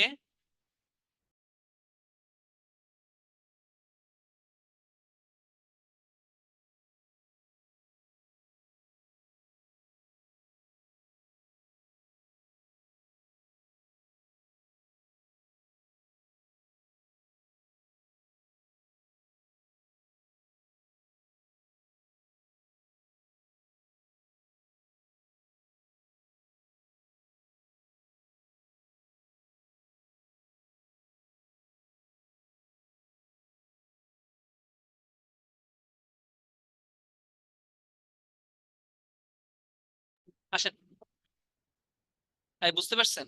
তাহলে কি, এবারে আমি কোশ্চেন জিজ্ঞেস করবো তাড়াতাড়ি, যেগুলো পরীক্ষায় আসে। দেওয়ানি কথার অর্থ কি? চারটা অপশন দিব। চুরির জন্য অপরাধ, জমির জন্য অপরাধ, খুনের জন্য অপরাধ, ধর্ষণের জন্য অপরাধ। তাড়াতাড়ি। ভেরি গুড রিয়াদ, সুখী, গুড গুড, লাভলি, ভাল লাগতেছে, আপনারা তো খুব ভালো। হ্যাঁ, জাকিয়া, জমির জন্য, গুড। এবার বলেন দায়রার কথাটার মানে কি? দায়রা কথাটা কোন ধরনের অপরাধের সাথে জড়িত? এক, জমি জমার জন্য; দুই, সত্ত্বের জন্য; তিন, অধিকারের জন্য; চার, ফৌজদারি অপরাধের জন্য। দায়রা কথাটার মানে কি? Very good Shahnaz, Farzana, Riyad, very good. আপনারা দেখবেন যে সাই সাই করে পারবেন সব। ঠিক আছে, এইভাবে আমাদের জানতে হবে, কেমন? ওকে। তাহলে এতটুকু আমরা যদি পড়ি, এরপরে আমাদের বিচার বিভাগ পড়তে খুব ইজি লাগবে। হ্যাঁ, বিচার বিভাগ একটু দেখি। সর্বোচ্চ আদালত কি? চ্যাট বক্সে লিখে জানান বাংলাদেশের সর্বোচ্চ আদালতের নাম কি। তাড়াতাড়ি, বাংলাদেশের সর্বোচ্চ আদালতের নাম কি? Supreme court. তাহলে সেই সুপ্রিম কোর্ট কোথায় প্রতিষ্ঠা করবে? 94-তে। খুবই ইম্পর্টেন্ট। হ্যাঁ, ওকে। এখান থেকে তেমন কিছু লাগবে না। এই দেখেন, court of record K? Supreme court. হ্যাঁ, কোর্ট অফ রেকর্ড বলে সুপ্রিম কোর্ট, এবং সুপ্রিম কোর্ট হচ্ছে সংবিধানের রক্ষা কবচ। সংবিধানের রক্ষা কবচ এইলেন। আর কোর্ট অফ রেকর্ড হচ্ছে সুপ্রিম কোর্টের। অতটা দরকার নেই, আমি তাও দিলাম। প্রশাসনিক ট্রাইব্যুনাল 117। মনে করেন আপনি একজন সরকারি কর্মকর্তা, আপনি এখন ঝামেলা করলেন, এখন আপনার বিচার বিচার হবে, আদালতে বিচার করতে হবে, তখন কিন্তু সুপ্রিম কোর্ট বা অধস্তন আদালত আপনার বিচার করতে পারবে না। তখন হচ্ছে প্রশাসনিক ট্রাইব্যুনালে আপনার হবে। মনে করেন যে আপনি পেনশন পাবেন, আপনার বয়স যখন 59 হয়ে যাবে, আপনার চাকরি শেষ হয়ে যাবে, আপনি মনে করেন 1 কোটি টাকা পেনশন পাওয়ার কথা, কিন্তু সেখানে আপনি ওই চাকরি জীবনে ঘুষ খাইছেন, সেই জন্য আপনার একটা মামলা চালু ছিল, ডিপি, ডিপার্টমেন্টাল প্রসিডিউর বলে। হ্যাঁ, ওই মামলার জন্য আপনার পেনশনটা আটকে আছে। তখন তো আপনাকে আইনি লড়াই লড়তে হবে যে না, পেনশনের তো দরকার আছে, আমি আকাম কুকাম করছি ঠিক আছে, ঝামেলা করছি, ঘুষ খাইছি, কিন্তু আমার সেফটির জন্য তো পেনশনের দরকার আছে। তখন আপনি হচ্ছে আইনজীবী ধরে আদালতে লড়বেন যে আচ্ছা ঠিক আছে, আমি হচ্ছে ওটা করি নাই, বা আপিল করবেন যে আসলে আমি আসলে ঘুষ নেই নাই। আর ঘুষ নিলেও মানে সাধারণত যা করে আইনের প্রসিডিউরে একটা শাস্তি দেয়, পেনশনটা যাতে হয় অন্য শাস্তি দিয়ে। তো যাই হোক, এরকম বিভিন্ন কাজে যে আদালত কাজ করে সরকারি কর্মচারীদের নিয়ে, সেই কাজগুলো করে হচ্ছে প্রশাসনিক ট্রাইব্যুনাল। ঠিক আছে, তাহলে প্রশাসনিক ট্রাইব্যুনালটা খুব ইম্পর্টেন্ট, হচ্ছে 117-তে। ঠিক আছে, এই অনুচ্ছেদে যদি সব থেকে ইম্পর্টেন্ট হয় 94 আর হচ্ছে 117। হ্যাঁ, 117টা সব থেকে ইম্পর্টেন্ট। প্রশাসনিক ট্রাইব্যুনাল, প্রশাসনিক ট্রাইব্যুনাল কি বুঝছেন? ওকে। এবারে নির্বাচন কমিশন। এখানে নির্বাচন কমিশন প্রতিষ্ঠা 118। কয়বার যে আসছে, আমি 38-এ টিকছি, 38-এ আসছে, 40-এ আসছে, 41-এ আসছে, এমন কোন জায়গায় নাই এটা আসে নাই। নির্বাচন কমিশন প্রতিষ্ঠা। বাংলাদেশের প্রথম নির্বাচন অনুষ্ঠিত হয় 7 মার্চ 1973। 38-এ আসছে, 40-এ আসছে, দুইটাতেই আমি টিকছি।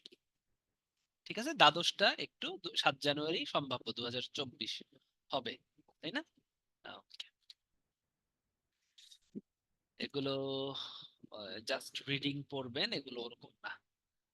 ঠিক আছে, এগুলো রিডিং করবেন, যদি এই লালগুলো মনে থাকে তো থাকে, না থাকলে সমস্যা নেই। 127-এ মহা হিসাব নিরীক্ষক পদের প্রতিষ্ঠার কথা বলা আছে। এটা মহা হিসাব নিরীক্ষক হচ্ছে বাংলাদেশের চিফ অ্যাকাউন্ট জেনারেল। এই যে আমরা সরকারচারীদের বেতন দেই, বিভিন্ন আয় ব্যয় হয়, তাই না? এই আয় ব্যয় তো একজনের নিয়ন্ত্রণ করতে হবে। অর্থ বিল কততে ছিল? 81। বাজেট কততে ছিল? 87। এখন দেখেন, অর্থ বিল মানে কি? অর্থ দেওয়ার জন্য আইন তৈরি হয়ে গেল যে না, এইভাবে প্রসিডিউর মেনে আইন অর্থ দিলে কোনো সমস্যা নাই। বাজেটও তৈরি করে ফেললাম, যে মনে করেন যেখানে কাকে দিয়ে বলবো। হ্যাঁ, উদাহরণ দিয়ে বুঝাই। কাকে দিয়ে বুঝাবো? প্রান্তি আছে এখানে। হ্যাঁ, প্রান্তি আর রহমত। ঠিক আছে, মনে করেন তারা বিয়ে করবে। আমি জানি না প্রান্তি আর, মনে করেন এই প্রান্তি আর রহমত না, অন্য প্রান্তি এবং রহমত। হ্যাঁ, তারা দুইজন সাপোজ, আচ্ছা তারা দুইজন না, এখানে অন্য নাম দিয়ে বুঝাই। মনে করেন যে ক আর খ। হ্যাঁ, তারা হচ্ছে বিয়ে করবে। এখন বিয়ের জন্য বললো যে আচ্ছা আমাদের এইভাবে কি করব, ওই যে কমিউনিটি সেন্টার ভাড়া করে বিয়ে করি আমরা, আমাদের তো সমস্যা হচ্ছে। সরকারি উচিত না এরকম একটা কাপলদের জন্য যাতে ফ্রিতে বিয়ে করতে পারে, এই জন্য এরকম করে কমিউনিটি সেন্টার যেখানে ফ্রি হবে। এখন এই জন্য একটা আইন হলো যে প্রান্তি এবং রহমতের বিয়ের জন্য, এখানে আমি রূপক নাম ব্যবহার করতেছি, আপনাদের না, আমি হঠাৎ একটা নাম দেখলাম আর কি, যে আপনাদের দিয়ে বোঝাচ্ছি না। মনে করেন যে অন্য প্রান্তি অন্য রহমত। ঠিক আছে, যে প্রান্তি এবং রহমতের বিয়ের জন্য কমিউনিটি সেন্টার তৈরি আইন 2023 পাশ হয়ে গেল সংসদে। ঠিক আছে, এরপরে এটার জন্য কি অর্থ বরাদ্দ রাখতে হবে না, কারণ এখানে শুধু প্রান্তি আর রহমত তো যাবে না, আরো বহুত মানুষ যাবে বিয়ে করতে। ঠিক আছে, যেমন রাজিয়া যেতে পারে, রাসেল যেতে পারে, আবার সাইদুর যেতে পারে, হ্যাঁ, সুখী যেতে পারে, তানজিলা যেতে পারে, তানভীর যেতে পারে, তৃষ্ণা যেতে পারে, তুষার যেতে পারে, তাই না, জিহাদ যেতে পারে, তারপরে হচ্ছে ইলিয়াস যেতে পারে। না, জিহাদ আর ইলিয়াস যাবে না, যাই হোক এরকম যেতে পারে বিভিন্ন ভাবে ভাবে, তাই না? তার মানে কি, আলটিমেটলি টাকা লাগবে। এখন ওই টাকাটা কি, অর্থ বিল করতে হবে, তাই না? আইন পাশ করতে হবে যে ওইখানের জন্য আমি এখন হচ্ছে অর্থ বিল করব, যে ওখানে প্রতি মাসে কাপলদের বিয়ের জন্য সরকার 5 লাখ টাকা করে বরাদ্দ দেবে। অর্থ বিল হয়ে গেল, আইন হয়ে গেল যে হ্যাঁ 5 লাখ টাকা বরাদ্দ দেয়া যাবে। এখন বাজেট কত, 87 নম্বরে। বাজেট তো রাখতে হবে যে না, কত, মনে করো যে সারা বাংলাদেশে এরকম 2 লাখ বিয়ে করবে প্রতি বছর, বা 10 লাখ বিয়ে করবে, তা 10 লাখ ইন্টু 5 লাখ কত হয়, এরকম করে ওখানে বাজেট রাখতে হবে যে এত টাকা এখানে থাকবে। 10 লাখ ইন্টু 5 যাই সামথিং বিলিয়ন হয়ে যাবে, বাজেট হয়ে গেল। এখন ওই টাকাটা ওই কমিউনিটি সেন্টার গুলোকে দিতে হবে না? সেই যে বিভিন্ন জায়গায় বিভিন্ন সেক্টরে বা বিভিন্ন অফিসে টাকা দেওয়ার কাজটা করে মহা হিসাব নিরীক্ষক। মহা হিসাব নিরীক্ষক, হ্যাঁ, আপনারা যখন চাকরি পাবেন দেখবেন যে একজন অ্যাকাউন্টস জেনারেল থাকে, সেই অ্যাকাউন্টস জেনারেলদের হেড হচ্ছে মহা হিসাব নিরীক্ষক, যেটা 127-এ লেখা আছে, মনে থাকে যেন। তিনিই হচ্ছে বলবেন। কর্ম কমিশন কয়বার যে আসছে, 187, হ্যাঁ, যারা হচ্ছে এই সরকারি চাকরি নিয়োগের পরীক্ষাগুলো নেয়, ই করে। ওকে, জরুরি অবস্থা ঘোষণার কথা বলা আছে, যে দেশে যদি কোনো সংকট হয়, ক্রাইসিস হয়, রাষ্ট্রপতি জরুরি অবস্থা ঘোষণা করতে পারে। ঠিক আছে, এই জরুরি অবস্থা ঘোষণা কালে 36, 37, 38, 39, 40, 42 এগুলো, এই 6টা মৌলিক অধিকার স্থগিত থাকবে। 36-এ কি ছিল, চলাফেরা, চলাচল। 37-এ ছিল সমাবেশ। 38-এ ছিল সংগঠন। 39-এ ছিল চিন্তা, বিবেক, বুদ্ধি, বাক স্বাধীনতা, তাই না? 40-এ ছিল কে, পেশা, বুদ্ধিবৃত্তি, পেশা, তাই না? এরকম ছিল 36, 37, 38, 39, 40 এগুলো ছিল আর কি। আর 42-এ ছিল হচ্ছে গৃহে প্রবেশ অধিকার, তাই না? এগুলো হচ্ছে তখন থাকবে না, মৌলিক অধিকার থাকবে না। জরুরি অবস্থায় কিন্তু যখন তখন ঢুকে যাইতে পারে তল্লাশি করার জন্য। ঠিক আছে, তাহলে এই জিনিসগুলো কিন্তু আমাদের দেখতে হবে। চলাফেরা করতে পারবে না জরুরি অবস্থা, মনে করো যে হ্যাঁ বাংলাদেশে একটা জরুরি অবস্থা লাগলো, লাইক কোন একটা সংগঠন, বিচ্ছিন্নতাবাদী সংগঠন বাংলাদেশ দখল করে নিল, না, তখন চলাফেরা করতে পারবে না, এটা জরুরি অবস্থা। সমাবেশ সংগঠন করা যাবে না। ঠিক আছে, তখন রাষ্ট্র এই 6টা মৌলিক অধিকার স্থগিত রাখবে, মনে থাকে যেন। তাহলে জরুরি অবস্থা ঘোষণা 141 খুবই ইম্পর্টেন্ট। হ্যাঁ, 141 খুবই ইম্পর্টেন্ট। সংবিধান সংশোধনের ক্ষমতা দেয়া আছে 142-এ। ঠিক আছে, আন্তর্জাতিক চুক্তি, এগুলো রিডিং পড়তে হবে। আন্তর্জাতিক চুক্তি, যেহেতু ফরেন অ্যাফেয়ার্সে যেতে চান, আমরা 25-এ দেখছিলাম আন্তর্জাতিক সম্পর্ক সম্পর্কে বলা আছে, ইন্টারন্যাশনাল রিলেশন। কিন্তু আন্তর্জাতিক চুক্তি বিভিন্ন দেশের সাথে চুক্তি করে না। যেমন বাংলাদেশ মালয়েশিয়ার সাথে বললো যে আমরা শ্রমিক দিব, বাট তোমরা কিছু বলবা না, তাই না? আমাদের থেকে অনেক ইল্লিগাল শ্রমিক যায় না, এটা কিন্তু আমাদের বন্ধ। এখন আমরা চুক্তি করলাম যে না, আমরা এখন ভালো ভালো শ্রমিক পাঠাবো, আগের গুলারও তোমরা ভালো মতো গড়াই পড়াই নাও, সমস্যা নেই। একটা চুক্তি। ঠিক আছে, আন্তর্জাতিক চুক্তি 145-এ বলা আছে। হ্যাঁ, এটা খুবই ইম্পর্টেন্ট। এগুলো রিডিং পড়বা, বাংলাদেশের নামে মামলা, এগুলো রিডিং। হ্যাঁ, ক্রান্তিকালীন অস্থায়ী বিধানাবলী। সংবিধানের ভিতরে বাংলা আর ইংরেজি পাঠের ভিতরে যেটা বিরোধ করবে, সেখানে বাংলা পাঠ প্রাধান্য পাবে, যখন বিরোধ ইংলিশ বুঝতে পারবেন না। হ্যাঁ, এগুলো লাগবে আর কি। প্যাচ লাগে হচ্ছে 141-ই হচ্ছে জরুরি অবস্থা ঘোষণা, যখন তখন জরুরি অবস্থা ঘোষণার কথা, বিশেষ অবস্থায়। হ্যাঁ, আর 155-তে আছে ক্রান্তিকালীন অস্থায়ী বিধানাবলী, দুইটা কিন্তু কাছাকাছি। তাই 141 আর 150 পাশাপাশি লিখবেন। 150-এ হচ্ছে ক্রান্তিকালীন ও অস্থায়ী বিধানাবলী। তো এখন ক্রান্তিকাল হইলে কি সবসময় আপনি জরুরি অবস্থা ঘোষণা করবেন? তার মানে ক্রান্তিকাল হইলে আপনি অনেক কিছু দিয়ে ক্রান্তিটা থামাইতে পারেন, সেটা যে জরুরি অবস্থায় দিতে হবে এমন কিছু না। কিন্তু যদি আপনি জরুরি অবস্থা দেন, সেটার কথা বলা আছে হচ্ছে 141-এ। দুইটা কিন্তু কাছাকাছি, এই দুইটা কিন্তু প্যাচ লাগে, ভুল করেন আপনারা। আমি কিন্তু জিজ্ঞেস করবো একটু পরে যে কোনটা ক্রান্তিকালীন। হ্যাঁ, এখানে কিন্তু যে কোনো কিছু দিতে পারবে আপনি। ক্রান্তিকালীন অস্থায়ী বিধানে বলে ক্রান্তি হলো, আপনি বললেন যে 10 দিন অফিস বন্ধ, জরুরি অবস্থা ঘোষণা করলেন না, যে শুধুমাত্র অফিস বন্ধ। বা মনে করেন যে বরিশালে শুধু একটা ঝামেলা হইলো, বরিশাল থেকে ঢাকার লঞ্চ চলাচল বন্ধ, এটা আপনি করতে পারেন। ঠিক আছে, সেটা হচ্ছে ক্রান্তিকালীন অস্থায়ী বিধানাবলী। আর জরুরি অবস্থা ঘোষণা করতে গেলে আপনাকে অবশ্যই 141-এ যেতে হবে। এগুলো যেন মনে থাকে। তফসিল, হ্যাঁ, তফসিল একটু বলি। সংবিধান, বাংলাদেশের সংবিধানের গুরুত্বপূর্ণ বৈশিষ্ট্য হচ্ছে তফসিল, যেটা অনেক সংবিধানে নাই। এর ভিতরে 5, 6, 7 তফসিল গুলোই পরীক্ষায় বেশি আসে। খুবই ইম্পর্টেন্ট। দেখেন ফার্স্টে 7 মার্চের, 7ই মার্চ, এটা কখনো 7 মার্চ বলবেন না, তাহলে নাম্বার কম পাবেন রিটেনেও। 7ই মার্চের ভাষণ একদম আমাদের সরকারি নোটসে লেখা আছে 7ই March, that is not 7 March. ঠিক আছে, ওকে, এটা একটু মনে রাখবেন। হ্যাঁ, এটা অনেকেই ভুল করেন, 7ই মার্চ। হ্যাঁ, 7 মার্চ বলবেন না, ওরকম 26শে মার্চ, 26 মার্চ না।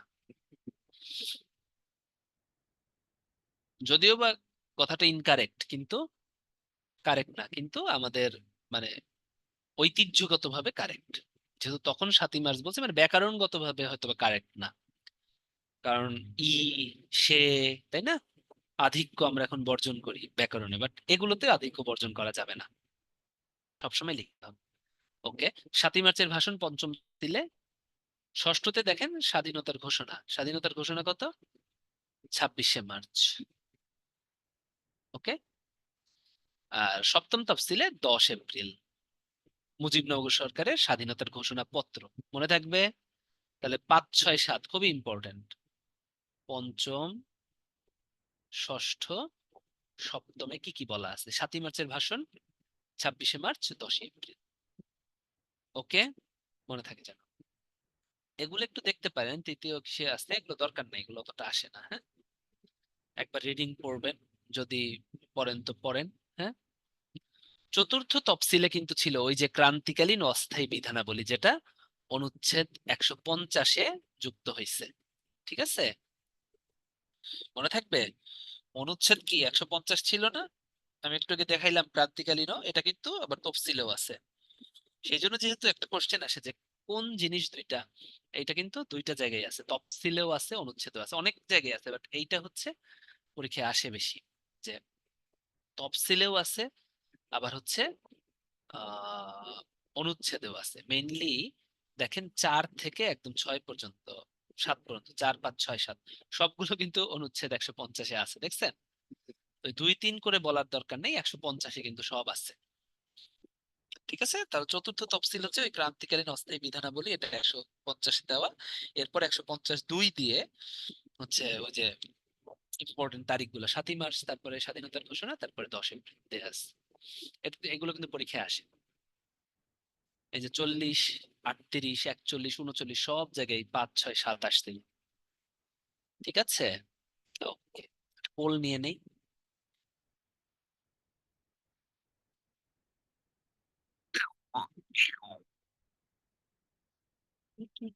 তারপরে আমি র্যাপিড ফায়ার খেলবো। হ্যাঁ,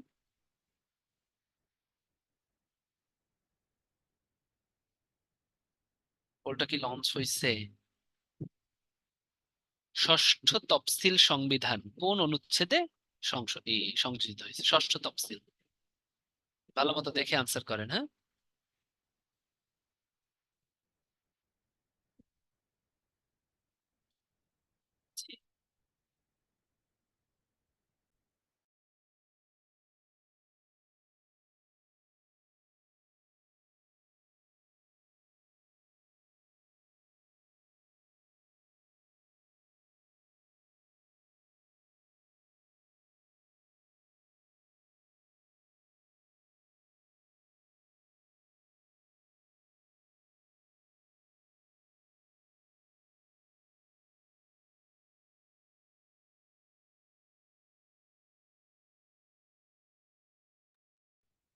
এই আপনারা তো আসলেই ভালো। হ্যাঁ, দেখেন 95% পারছেন। ঠিক আছে, আমি খুবই খুশি আপনাদের পারফরমেন্সে। হ্যাঁ, মনে থাকে যেন। এবারে আমি চ্যাট বক্সে কোশ্চেন নিব, আসেন। র্যাপিড ফায়ার রাউন্ড চ্যাট বক্সে করবেন, হ্যাঁ। সেটা হচ্ছে অস্থায়ী ঘোষণা কত নম্বরে বলা আছে? 150, 93, 64, 141?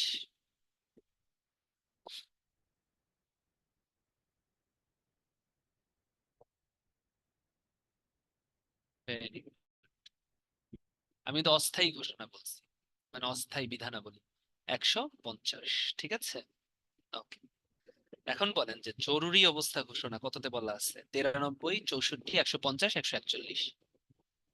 জরুরি অবস্থা ঘোষণা, ভেরি গুড শিওলি, জান্নাতুল, তুষার। আপনারা হচ্ছে কনফিউশন গুলো পাশাপাশি লিখে রাখবেন, ঠিক আছে। ওকে, 141, গুড। এবারে বলেন কত নাম্বার তফসিলে 26শে মার্চ সম্পর্কে বলা আছে?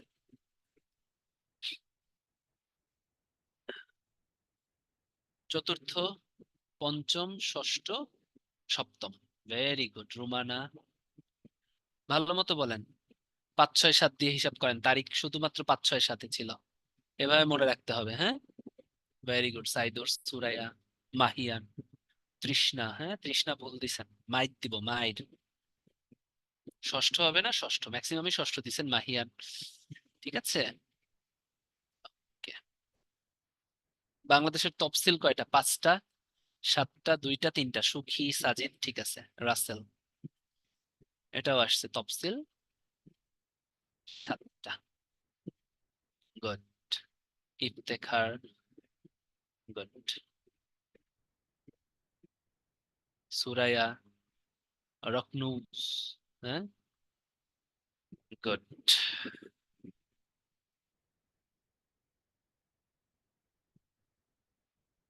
141 কয় বলবেন, ঠিক আছে, কিন্তু বার্ষিক রিপোর্টটা আসলে আলাদা না, আপনাকে ওই 141 দিয়ে মনে রাখতে হবে, ওভাবেই আসে, বুঝতে পারছেন? হ্যাঁ, 141 ঠিক আছে, আপনি ঠিক আছে, কিন্তু 141 দিয়েই মনে রাখবেন। 141-এর ক আর খ আছে, এই দুইটাই আসে। খটা খুব বেশি আসে না, কটা আসে। আর এটা যতবারই পরীক্ষায় আসছে শুধুমাত্র ক দিয়ে আসেনি, 141 দিয়ে আসছে। এভাবেই আপনাদের মাথায় ঢুকাইলাম আর কি। Okay, আসেন। এবারে হচ্ছে সংশোধনী। সংশোধনী হয়েছে কয়টা এখন পর্যন্ত? 17টা। এটা পরীক্ষায় খুব আসে। প্রথমটা হচ্ছে যুদ্ধাপরাধীদের বিচার, কয়েকটা একদম মনে রাখতেই হবে, ঠিক আছে। কয়েকটা হচ্ছে মনে রাখতে হবে, যুদ্ধাপরাধীদের বিচার, যেগুলো হচ্ছে দরকার। দ্বিতীয়ত হচ্ছে জরুরি অবস্থা ঘোষণা। হ্যাঁ, এই যে জরুরি অবস্থা ঘোষণা, আমরা 141 বা আপনারা বলতেছেন 141 ক, দুইটাই রাইট, কারণ একবার বিসিএস এ শুধু 141 আসছিল, ক অপশন ছিল না, তখন তো 141ই দিবেন। আর যদি ক থাকে, ক দিবেন, তাই না? তো জরুরি অবস্থা ঘোষণার কিন্তু দ্বিতীয় সংশোধনীতেও আছে, পরীক্ষায় আসে। তৃতীয়টাতে ছিল ভারত বাংলাদেশের সীমান্ত চুক্তি নিয়ে। সব তো মনে রাখবেন না, ঠিক আছে, 5 পর্যন্ত মনে রাখতেই হবে। যুদ্ধাপরাধীদের বিচার 1, জরুরি অবস্থা 2, সীমান্ত চুক্তি 3। সব থেকে ইম্পর্টেন্ট যদি বলেন যে কোন দুইটা পড়বো, চতুর্থ আর হচ্ছে পঞ্চম। চতুর্থতে হচ্ছে বঙ্গবন্ধু রাষ্ট্রপতি শাসিত সরকার ব্যবস্থা বা বাকশাল। হ্যাঁ, ঠিক আছে, এটাকে আমরা বলবো হচ্ছে বাকশাল। বাকশাল কিন্তু এটাকে, একটা কথা ভুল আছে এখানে, যে একদলীয় শাসন ব্যবস্থা, আমি কেটে দিলাম, এটা একদলীয় শাসন ব্যবস্থা না। এখানে কিন্তু সকল দল মিলে একটা মাত্র প্ল্যাটফর্ম করবে। এটা কিন্তু ভাইভাতেও আসে, রিটেনেও আসে, এবং আপনারা বাকশাল দেখেন, সকল দলকে মিলে একটা প্ল্যাটফর্ম গঠন করার কথা বলা হয়েছিল, যে এক প্ল্যাটফর্মে করবে, যেখানে রাষ্ট্রপতি শাসিত সরকার থাকবে। এবং এটা কিন্তু সে নিজেদের দলে যারা হচ্ছে ঔদ্ধত ছিল তাদের রক্ষার জন্যই কিন্তু করছিলেন, ঠিক আছে। তখন অনেকেই ছিলেন, তিনি যখন দেখছিলেন যে তার দলেরই অনেকে আছে যে অতিরিক্ত ক্ষমতা ব্যবহার করতেছে, তাই না, তখন তিনি ভাবলেন যে তাদের হাতে আমি ক্ষমতা না দিয়ে একটা প্ল্যাটফর্ম করে দেই, সেখানে সকল ধরনের দল থাকবে, সকল দল যোগদান করবে। ঠিক আছে, তাহলে সেই রাষ্ট্রপতি সরকার ব্যবস্থা বা বাকশাল তৈরির কথা হচ্ছে তিনি চতুর্থ সংশোধনীতে এনেছিলেন। হ্যাঁ, চতুর্থ সংশোধনীতে আসছিলেন 1975 সালে।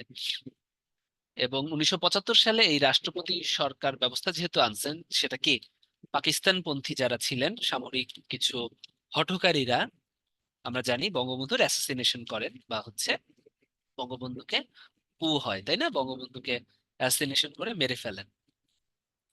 তার মানে কি 1975-এর কর্মকাণ্ডগুলো যা করছিল বঙ্গবন্ধুর বিরুদ্ধে খুবই অবৈধ ছিল এবং খুবই ন্যাক্কারজনক ছিল।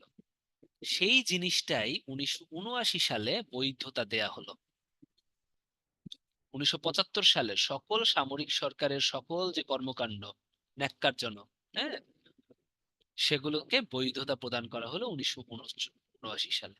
সেই জন্য পঞ্চম সংশোধনীকে বলা হয় ডিস্টরশন অফ কনস্টিটিউশন।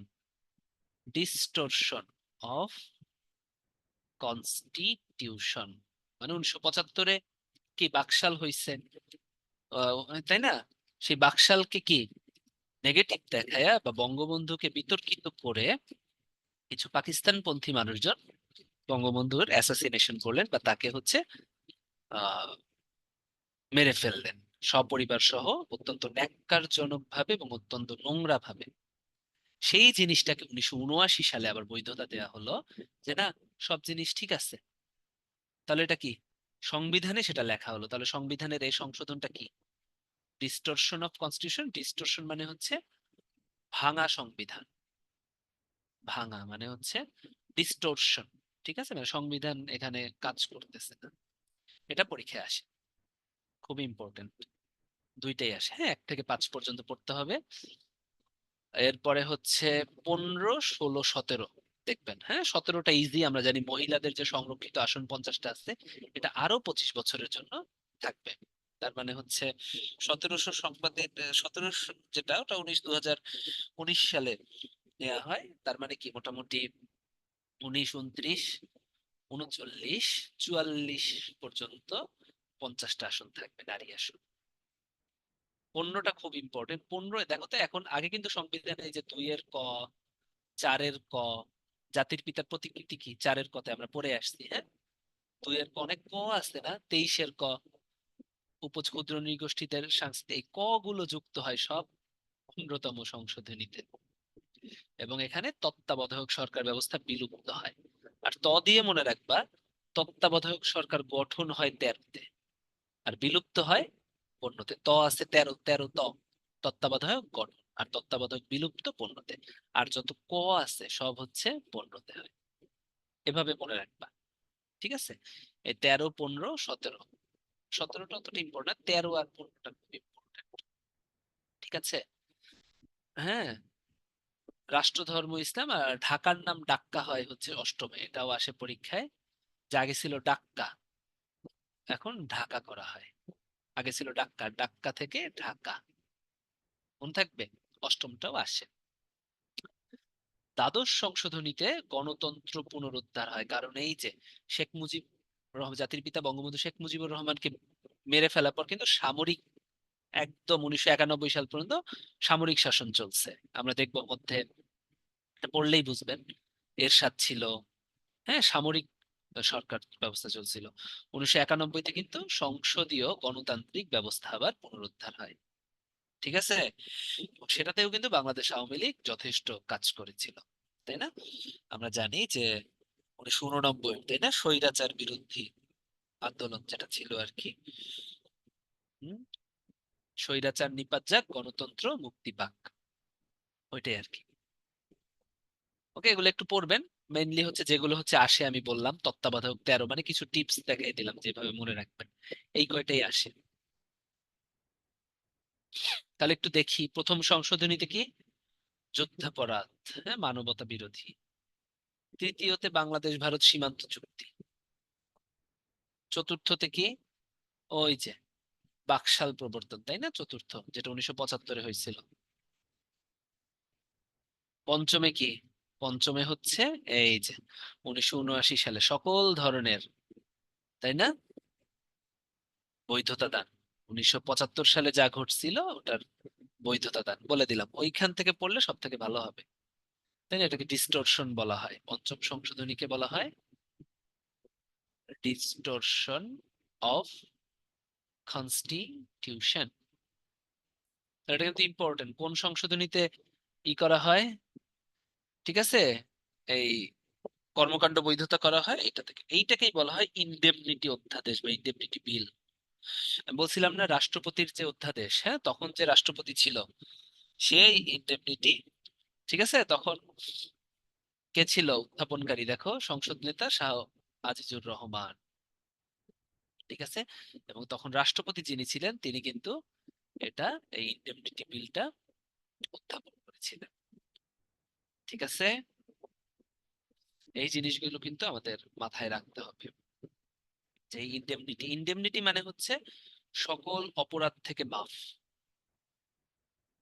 হ্যাঁ, সকল অপরাধ থেকে মাফ, ইনডেমনিটি বিল অফ বাংলাদেশ, ঠিক আছে। এই জিনিসটা কিন্তু খুবই খুবই খুবই ইম্পর্টেন্ট, হ্যাঁ। এইটা অর্ডিন্যান্সটা আসলে সত্যি কথা বলতে এই ইনডেমনিটি বিল যেটা, এটা আগেই দেওয়া হয়েছিল 1975 সালে, যেটা খন্দকার মোস্তাক আহমেদ তখনের রাষ্ট্রপতি ছিলেন, পরবর্তীতে এটা চালু করেন, আবার এটার বৈধতা দেন। ইনডেমনিটি বিলটা কিন্তু দেওয়া হয়েছিল 1975-এ খন্দকার মোস্তাক আহমেদের মাধ্যমে, এবং এটার বৈধতা সংবিধানে দেয়া হয় হচ্ছে এই যে 1975 সালে। ব্যাপারটা কিন্তু একটু জটিল আছে, আমি বলি, ওই ছকটায় যাই। 1975 সালে সকল সামরিক কর্মকাণ্ড বৈধ, হ্যাঁ, এটা দেওয়া হয় কিন্তু 1975 সালের ইনডেমনিটি, খন্দকার মোস্তাক আহমেদ রাষ্ট্রপতি হন, তিনি ইনডেমনিটি অধ্যাদেশটা দেন, যে সকল কর্মকাণ্ড বৈধ, এটা অধ্যাদেশ দেন। ওটা শুধু অধ্যাদেশ ছিল, রাষ্ট্রপতির অধ্যাদেশ হিসেবে, আইন হিসেবে, কিন্তু ওইটা সংবিধানের তো ঢুকান আইন হিসেবে, সেটা সংবিধানে ঢুকাই দেয় হচ্ছে সংশোধনী করে 1979 সালে জিয়াউর রহমান, ঠিক আছে। তাহলে এইটা কিন্তু একটা জিনিস কাহিনী আছে। যদি বলে যে সংবিধানে কত সালে সামরিক সরকারের সকল কর্মকাণ্ডের বৈধতা প্রদান করা হয়, উত্তর হবে 1979 সালে, যেটা পঞ্চম সংশোধনী। পঞ্চম সংশোধনী কত সালে হয়েছে? 1979। আর যদি বলে ইনডেমনিটি বিল, মানে ইনডেমনিটি বিলের বৈধতা দেওয়া হয় 1979 সালে, ঠিক আছে। আর ইনডেমনিটি বিলটা কিন্তু মোস্তাক আহমেদ 75 সালে প্রবর্তন করেন, ঠিক আছে। এই যে দেখেন, 1975 সালে পণ্য সাগরের সামরিক অভ্যুত্থানের সকল বৈধতা দেন ইনডেমনিটি বিলে করা হয়, ইনডেমনিটি বিলটা দেওয়া হয় 1975-এ, ঠিক আছে। আর বৈধতা দেওয়া হয় পঞ্চম সংশোধনীর মাধ্যমে 1979 সালে, ঠিক আছে। এটা কিন্তু মাথায় রাখতে হবে। অষ্টম সংশোধনী ঢাকা থেকে ঢাকা, এবং বেঙ্গলি ছিল আগে সবকিছু, আমরা বাংলাতে বলি, মানে নাম দুইটা চেঞ্জ, ঢাকা থেকে ঢাকা এবং বেঙ্গলি থেকে বেঙ্গল, খুবই ইম্পর্টেন্ট, অষ্টম সংশোধনী থেকে আসে, পরীক্ষায় আসে। দ্বাদশ সংশোধনীতে সংসদীয় পদ্ধতির পুনঃপ্রবর্তন হয়। ত্রয়োদশী কি? তত্ত্বাবধায়ক সরকার গঠন হয়, দিয়ে মনে রাখবেন, ঠিক আছে, এটা কিন্তু পরীক্ষায় আসে। পঞ্চদশী কি? তত্ত্বাবধায়কটা বাতিল হয়, তাই না? এবং এখানে প্রথম 50টা আসন হয়। আর সকল তফসিল দেখেন, পঞ্চম ষষ্ঠ সপ্তম তফসিল, সকল ক, হ্যাঁ, এ বি আমরা যা বলি, এগুলো সব সব মেইনলি হচ্ছে তত্ত্বাবধায়ক সরকার বাতিল হয়। ফার্স্ট ওই ছকটা পড়বেন, তাহলে এটা ইজি হবে, ঠিক আছে। সপ্তদশ 50টা 25 বছরের জন্য বৃদ্ধি করা হয় 2044 সাল পর্যন্ত, একটু আগে তো বললামই আমি, ঠিক আছে। পোল দিই।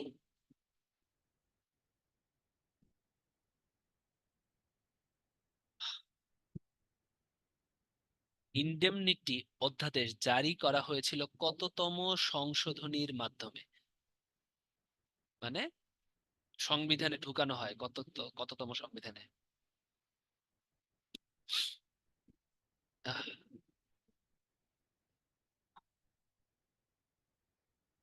ঠিক আছে সাকিব, ঠিক আছে, ওকে। দেখি কত পার্সেন্ট সঠিক উত্তর দিচ্ছেন। গুড। ইনডেমনিটি অধ্যাদেশ, হ্যাঁ, পঞ্চম। হ্যাঁ, পঞ্চদশ কেন দিতেছেন আপনারা? কি দেখেই পঞ্চম ভাবছেন? পঞ্চম সংশোধনী, 87%, নট ব্যাড, যথেষ্ট কঠিন একটা কোশ্চেন। আমি 40তম বিসিএস কিন্তু এটা ভুল করছিলাম, ঠিক আছে, আমি ভুল করছিলাম। আসছিল হচ্ছে ডিস্টরশন অফ কনস্টিটিউশন কোনটাকে বলা হয়, আমি কিন্তু পারিনি, কারণ গোলাই গেছিল, কারণ 1975-এ জানতাম যে ইন্ডেমনিটি অধ্যাদেশ হয়েছে, কিন্তু ওটা জারি হয় কত সালে? উনি দিয়ে তো মোস্তাক তো আবার বিদায় নিছে, তাই না? মোস্তাক কিন্তু বেশি দিন থাকতে পারে নাই। তখন কিন্তু বঙ্গবন্ধুকে মেরে ফেলা হয়েছিল কিন্তু ক্ষমতার লোভে, তাই না? সবাই কিন্তু ক্ষমতার লোভ দেখাইছে তখন। একজন আসছে, একজন গেছে, একজন আসছে, একজন গেছে। মোস্তাক কিন্তু বেশি দিন থাকতে পারে নাই, এই জন্য তার অধ্যাদেশও কিন্তু জারি ছিল না। ওটা কিন্তু 1979 এসে জারি হয়েছে। ওকে, এই জিনিসটা মাথায় রাখতে হবে। তা দেখেন 87% আপনারা সঠিক উত্তর দিয়েছেন। হ্যাঁ, ঠিক আছে। দেখেন, পারবেন না? সংসদের অধিবেশন যে যে সর্বাধিনায়ক সেই আহ্বান করেন। তো প্রত্যেকটা পারবেন। কোর্ট অফ রেকর্ড, সুপ্রিম বিচার বিভাগের কাজ নয়, আইনের প্রয়োগ, ব্যাখ্যা, তাই না? ব্যাখ্যা তো হবেই। ঠিক আছে, আইনের প্রয়োগ, তাই না? বিচার করাও তো একটা আইনের প্রয়োগ। তাহলে সংবিধান প্রণয়ন। এখন আপনাদের কাছে কোশ্চেন, সংবিধান প্রণয়ন করে কে? চ্যাট বক্সে লিখে জানান। এখানে তো আছে যে করে না, ঠিক আছে, বাট কে সংবিধান প্রণয়ন করে? চ্যাট বক্সে লিখে জানান। সংবিধানটা প্রণয়ন করবে কে? চ্যাট বক্সে লেখেন। নির্বাহী বিভাগ, আইন বিভাগ, বিচার বিভাগ। Very good, very good. আমি অপশন দিলাম কি? নির্বাহী বিভাগ, আইন বিভাগ, বিচার বিভাগ। Very good. মঞ্জুল, তানিমা, জান্নাতুল, সিয়াম, মাসুম, সুখী। এবারে দেখি তো সাই সাই করে পারেন নাকি। আমি যেগুলো বলবো ওগুলো পরীক্ষায় আসে। বাংলাদেশের সংবিধানের রক্ষক কে বা রক্ষা কবচ কে? শাসন বিভাগ, নির্বাহী বিভাগ, বিচার বিভাগ, আইন বিভাগ। Very good, very good, very good. আমি কিন্তু সুপ্রিম কোর্ট অপশন দেখি নাই। বিচার বিভাগ, তাই না? এখন বলেন তো স্পেসিফিক, ঠিক আছে, কুন্তলা, সানজিদা, শিমুল, সাকিব, রুকায়া, ওকে, মিনহাস, মাসুম, মারফি, সিয়াম, এশা। গুড। এবারে বলেন, এই বিচার বিভাগের ভিতর কোনটা? দায়রা জজ, দেওয়ানি আদালত, সুপ্রিম কোর্ট, হাই কোর্ট। কে হচ্ছে রক্ষা কবচ? ভেরি গুড, অনেক ইফতেখার। আপনারা বলেন, এতদিন তো সংবিধান মুখস্থ করছেন, সংবিধান মুখস্থ করার জিনিস বুঝছেন, আজকে যা যা পড়াইছি ক্লিয়ার হইছে না? ক্লিয়ার হইছে জিনিসটা, এখন পড়তে ইজি হবে না? অনুচ্ছেদ গুলো তো এমনিই পারবেন, আর ভিতর থেকে যে ব্যাখ্যাগুলোও কিন্তু মনে থাকবে। এত এত ইয়ার তো পড়তে যাবেন না। আপনাকে এইটা যদি আপনি না জানেন, আপনি কেন আপনি হচ্ছে গিয়া বাংলাদেশের ইতিহাসে তো জানতে হবে, তাই না? 1975-এর ব্যাপারটা আমাদের জানতে হবে না? ঠিক আছে, এত এত ইয়ার তো মনে রাখার কিছু না, এটা তো আমাদের মনে রাখা উচিত, কারণ আপনি সরকারি চাকরিতে যাবেন, তাই না? আপনি যদি বাংলাদেশের ইতিহাসটা না জানেন, সব তো লাগবে না ভাই। কিন্তু 1900, আমি তো বলেই দিলাম, এখানে তো অনেক সাল ছিল, আমি তো শুধু 75 আর 79-র কাহিনীটা বললাম, কিন্তু এটা তো আসে। জান্নাতুল মাওয়া কি লিখছেন? ভাইয়া, সংবিধানের প্রথম ক্লাসটা আপনি নিলে অনেক ও, আচ্ছা ঠিক আছে, সরি। মানে আপনি হচ্ছে আমাকে বললেন যে শুনেন, সবাই ভালো, ওই দিন হয়তো বা আপনার মাথা কাজ করতেছিল না, তাই আপনি বুঝেন নাই। হ্যাঁ, ঠিক আছে, ওকে। আজকে বুঝছেন তো সব? ঠিক আছে, তাহলে দেখেন তো, আপনারা বলছেন রক্ষা কবচ, দেখেন পরবর্তীতেই রক্ষক কে? সুপ্রিম কোর্ট, বিচার বিভাগের সুপ্রিম কোর্ট। ঠিক আছে, সংবিধান লেখার দায়িত্ব তো আজকের ক্লাস ছিল না, এটা আগের দিন পড়ে আসছেন। হ্যাঁ, বার্ষিক আর্থিক বিবৃতি কত নম্বরে বলা আছে বলেন? 81, 82, 87, 80। তাড়াতাড়ি তাড়াতাড়ি। ভেরি গুড, রুমানা, সঞ্জিতা, নিবিড়, Zakia. Last rapid fire round খেলবো, কে কে খেলবেন শেষে বলেন, নইলে আমি লাস্ট স্লাইডে চলে যাব। বলেন কে কে খেলতে চান। গুড, ওকে। মানে এতক্ষণ, হ্যাঁ, 10টা লাস্ট 5বার আমি যে কয়বার বিসিএস দিছি ওগুলোতে যেগুলো আসছে, ঠিক আছে, এই চ্যাপ্টার থেকে। Okay, attorney general 64, 70, 77, 57। Very good, Manjur, Abir, রাবেয়াস, Sanjida, Farzana. Very good, very good. হ্যাঁ, সাবিহা ভুল হয়েছে, বাকিদের তো ঠিক আছে। মাহফুজ, ওকে। ন্যায়পাল কত নম্বরে? 77, 81, 72। গুড, দেখছেন, আপনারা এখন এমনিই পারবেন, অমনিই পারবেন। অ্যাটর্নি জেনারেল, এবারে বলি, কনফিউশন যেগুলো লাগে ওগুলোই জিজ্ঞেস করবে। অ্যাটর্নি জেনারেল আর ন্যায়পালে কনফিউশন লাগে। হ্যাঁ, ওকে। 77 হয়েছে, ঠিক আছে। আর একটা কনফিউশনের জায়গা বলি, বলেন, সেটা হচ্ছে আপনাদের ভাবেই বলি, যান যেটা পরীক্ষায় আসছে ওটা না। জরুরি অবস্থা ঘোষণা 150, 141 ক, 143, 153। ভেরি গুড, যান গুড।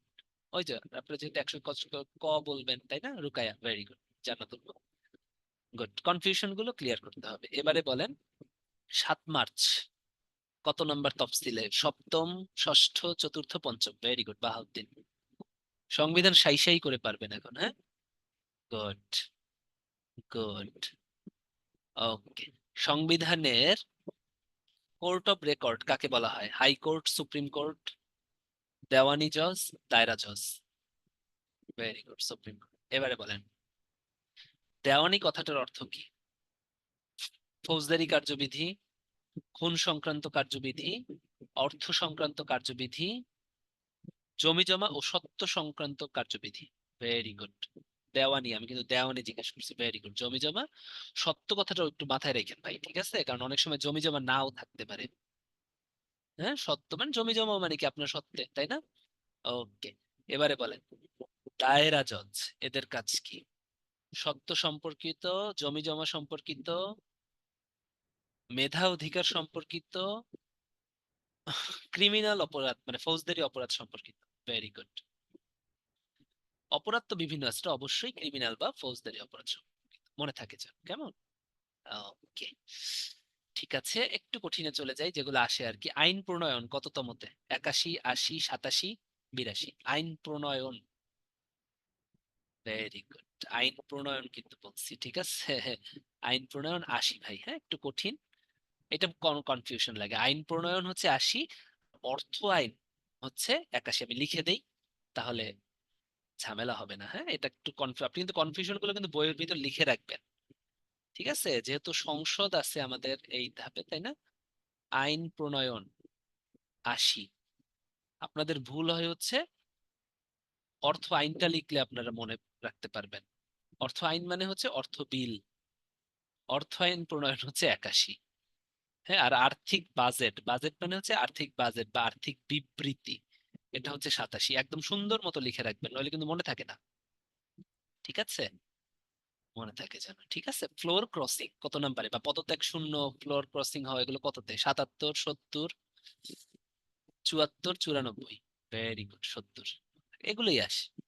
ওকে, মনে থাকবে।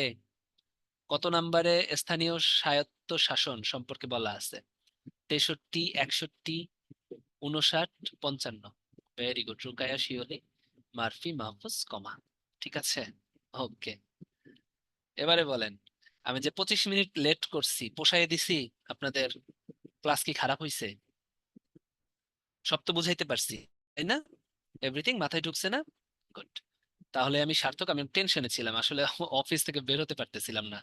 এজন্য আমি প্রথমে থ্যাঙ্কস জানাচ্ছি হচ্ছে আপনি যে ওনাদের সাথে খুব সুন্দর, ভাইও কিন্তু অনেক সুন্দর পড়াইছে এতক্ষণ, তাই না? দুলাল ভাই ক্লাস নিছে, দারুণ নিছে, 20-25 মিনিট। তো আমি সম্পূর্ণ অফিস থেকে হঠাৎ হঠাৎ হচ্ছে গিয়ে বের হতে পারতেছিলাম না, বুঝছেন? লাস্টে বস ছিল, সো বের হয়ে গেছি। আমি ফার্স্ট ক্লাস, এই দুলাল ভাই অনেক ভালো ক্লাস নেয়, হ্যাঁ। ওকে, তাহলে আজকে এতটুকুই থাকুক ভাই আপুরা। সবুজ ভাই লাস্ট কোনো পোল টোল থাকলে আপনি দিয়ে দিতে পারেন, আপনাদের সবার শুভকামনায়। আর স্লাইড এখনই দিয়ে দিচ্ছি, আপনারা পেয়ে যাবেন, খুব ভালো মতো পড়ে ফেলবেন।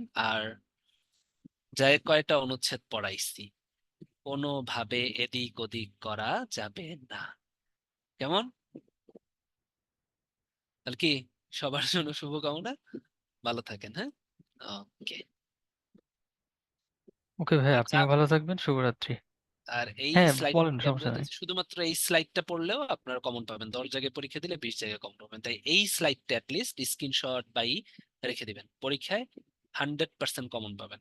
Thank you. ওকে। ওকে ভাই, ওয়েলকাম। তো আশা করি আপনাদের কাছে ক্লাসটি খুবই চমৎকার লেগেছে। আর একটা পোল লঞ্চ করা আছে, আপনারা সবাই কাইন্ডলি এখানে ভোট করেন। আর উত্তরণ সম্পর্কিত এখন যদি কোনো জিজ্ঞাসা থেকে থাকে চ্যাট বক্সে করতে পারেন।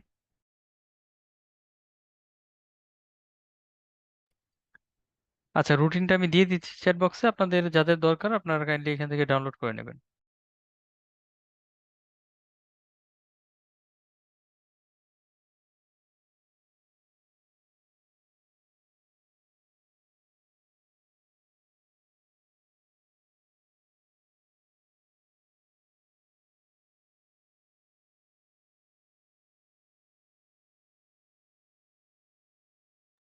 আচ্ছা, আমি অলরেডি দিয়ে দিয়েছি।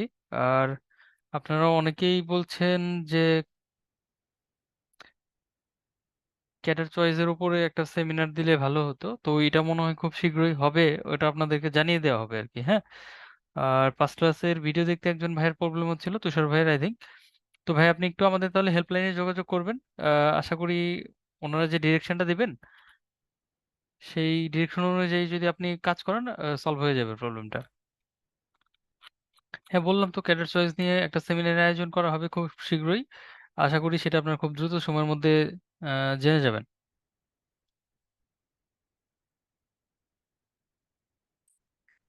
সিয়াম ভাই, এই মুহূর্তে আসলে বলা সম্ভব হচ্ছে না, তো দেখা যাক। আশা করি এরা অনেক খুব আগেই আর কি শেষ হবে।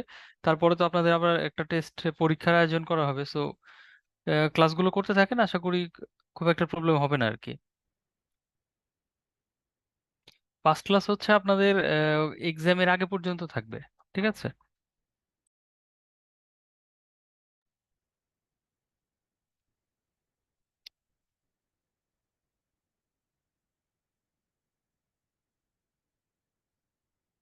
মাসুম ভাই, এটা হচ্ছে আমরা জানিয়ে দেব, আশা করি এটার জন্য আলাদা একটা প্রোগ্রাম হবে আসলে, হ্যাঁ।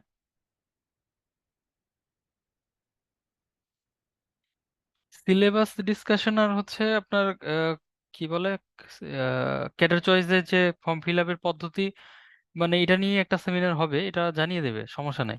আপনারা ক্লাসগুলো করতে থাকেন, আমি হয়তো ক্লাসে বলে দেবো আপনাদেরকে কবে হবে। আর তাছাড়া আপনারা আমাদের ওয়েবসাইটটাকে একটু ফলো রাখবেন। ওয়েবসাইটেও যাবতীয় ইনফরমেশন আপডেটেড থাকে। তাছাড়া আমাদের যে ফেসবুক পেজ আছে সেইখানে একটু চোখ রাখলেন, আশা করি এই ব্যাপারগুলো একটু খেয়াল রাখলে আপনারা জানতে পারবেন। আর তাছাড়া আমরা তো আছি, এসএমএস এর মাধ্যমে জানিয়ে দেওয়া হবে, চিন্তার কিছু নেই।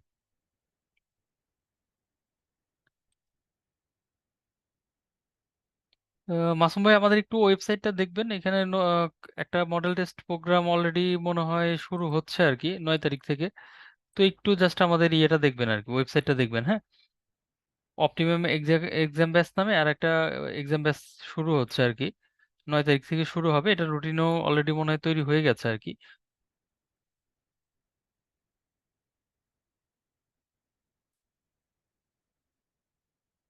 আচ্ছা, ওকে। আর কোনো যেহেতু কোশ্চেন নেই, আমি তাহলে শেষ করতে যাচ্ছি।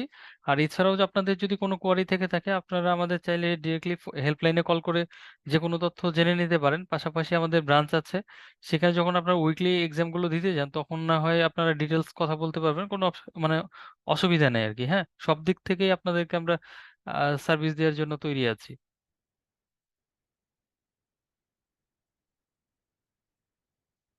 আচ্ছা, ওকে। এই ছিল আপনাদের মোটামুটি কোশ্চেনগুলো। তাহলে ভালো থাকবেন সবাই, শুভরাত্রি।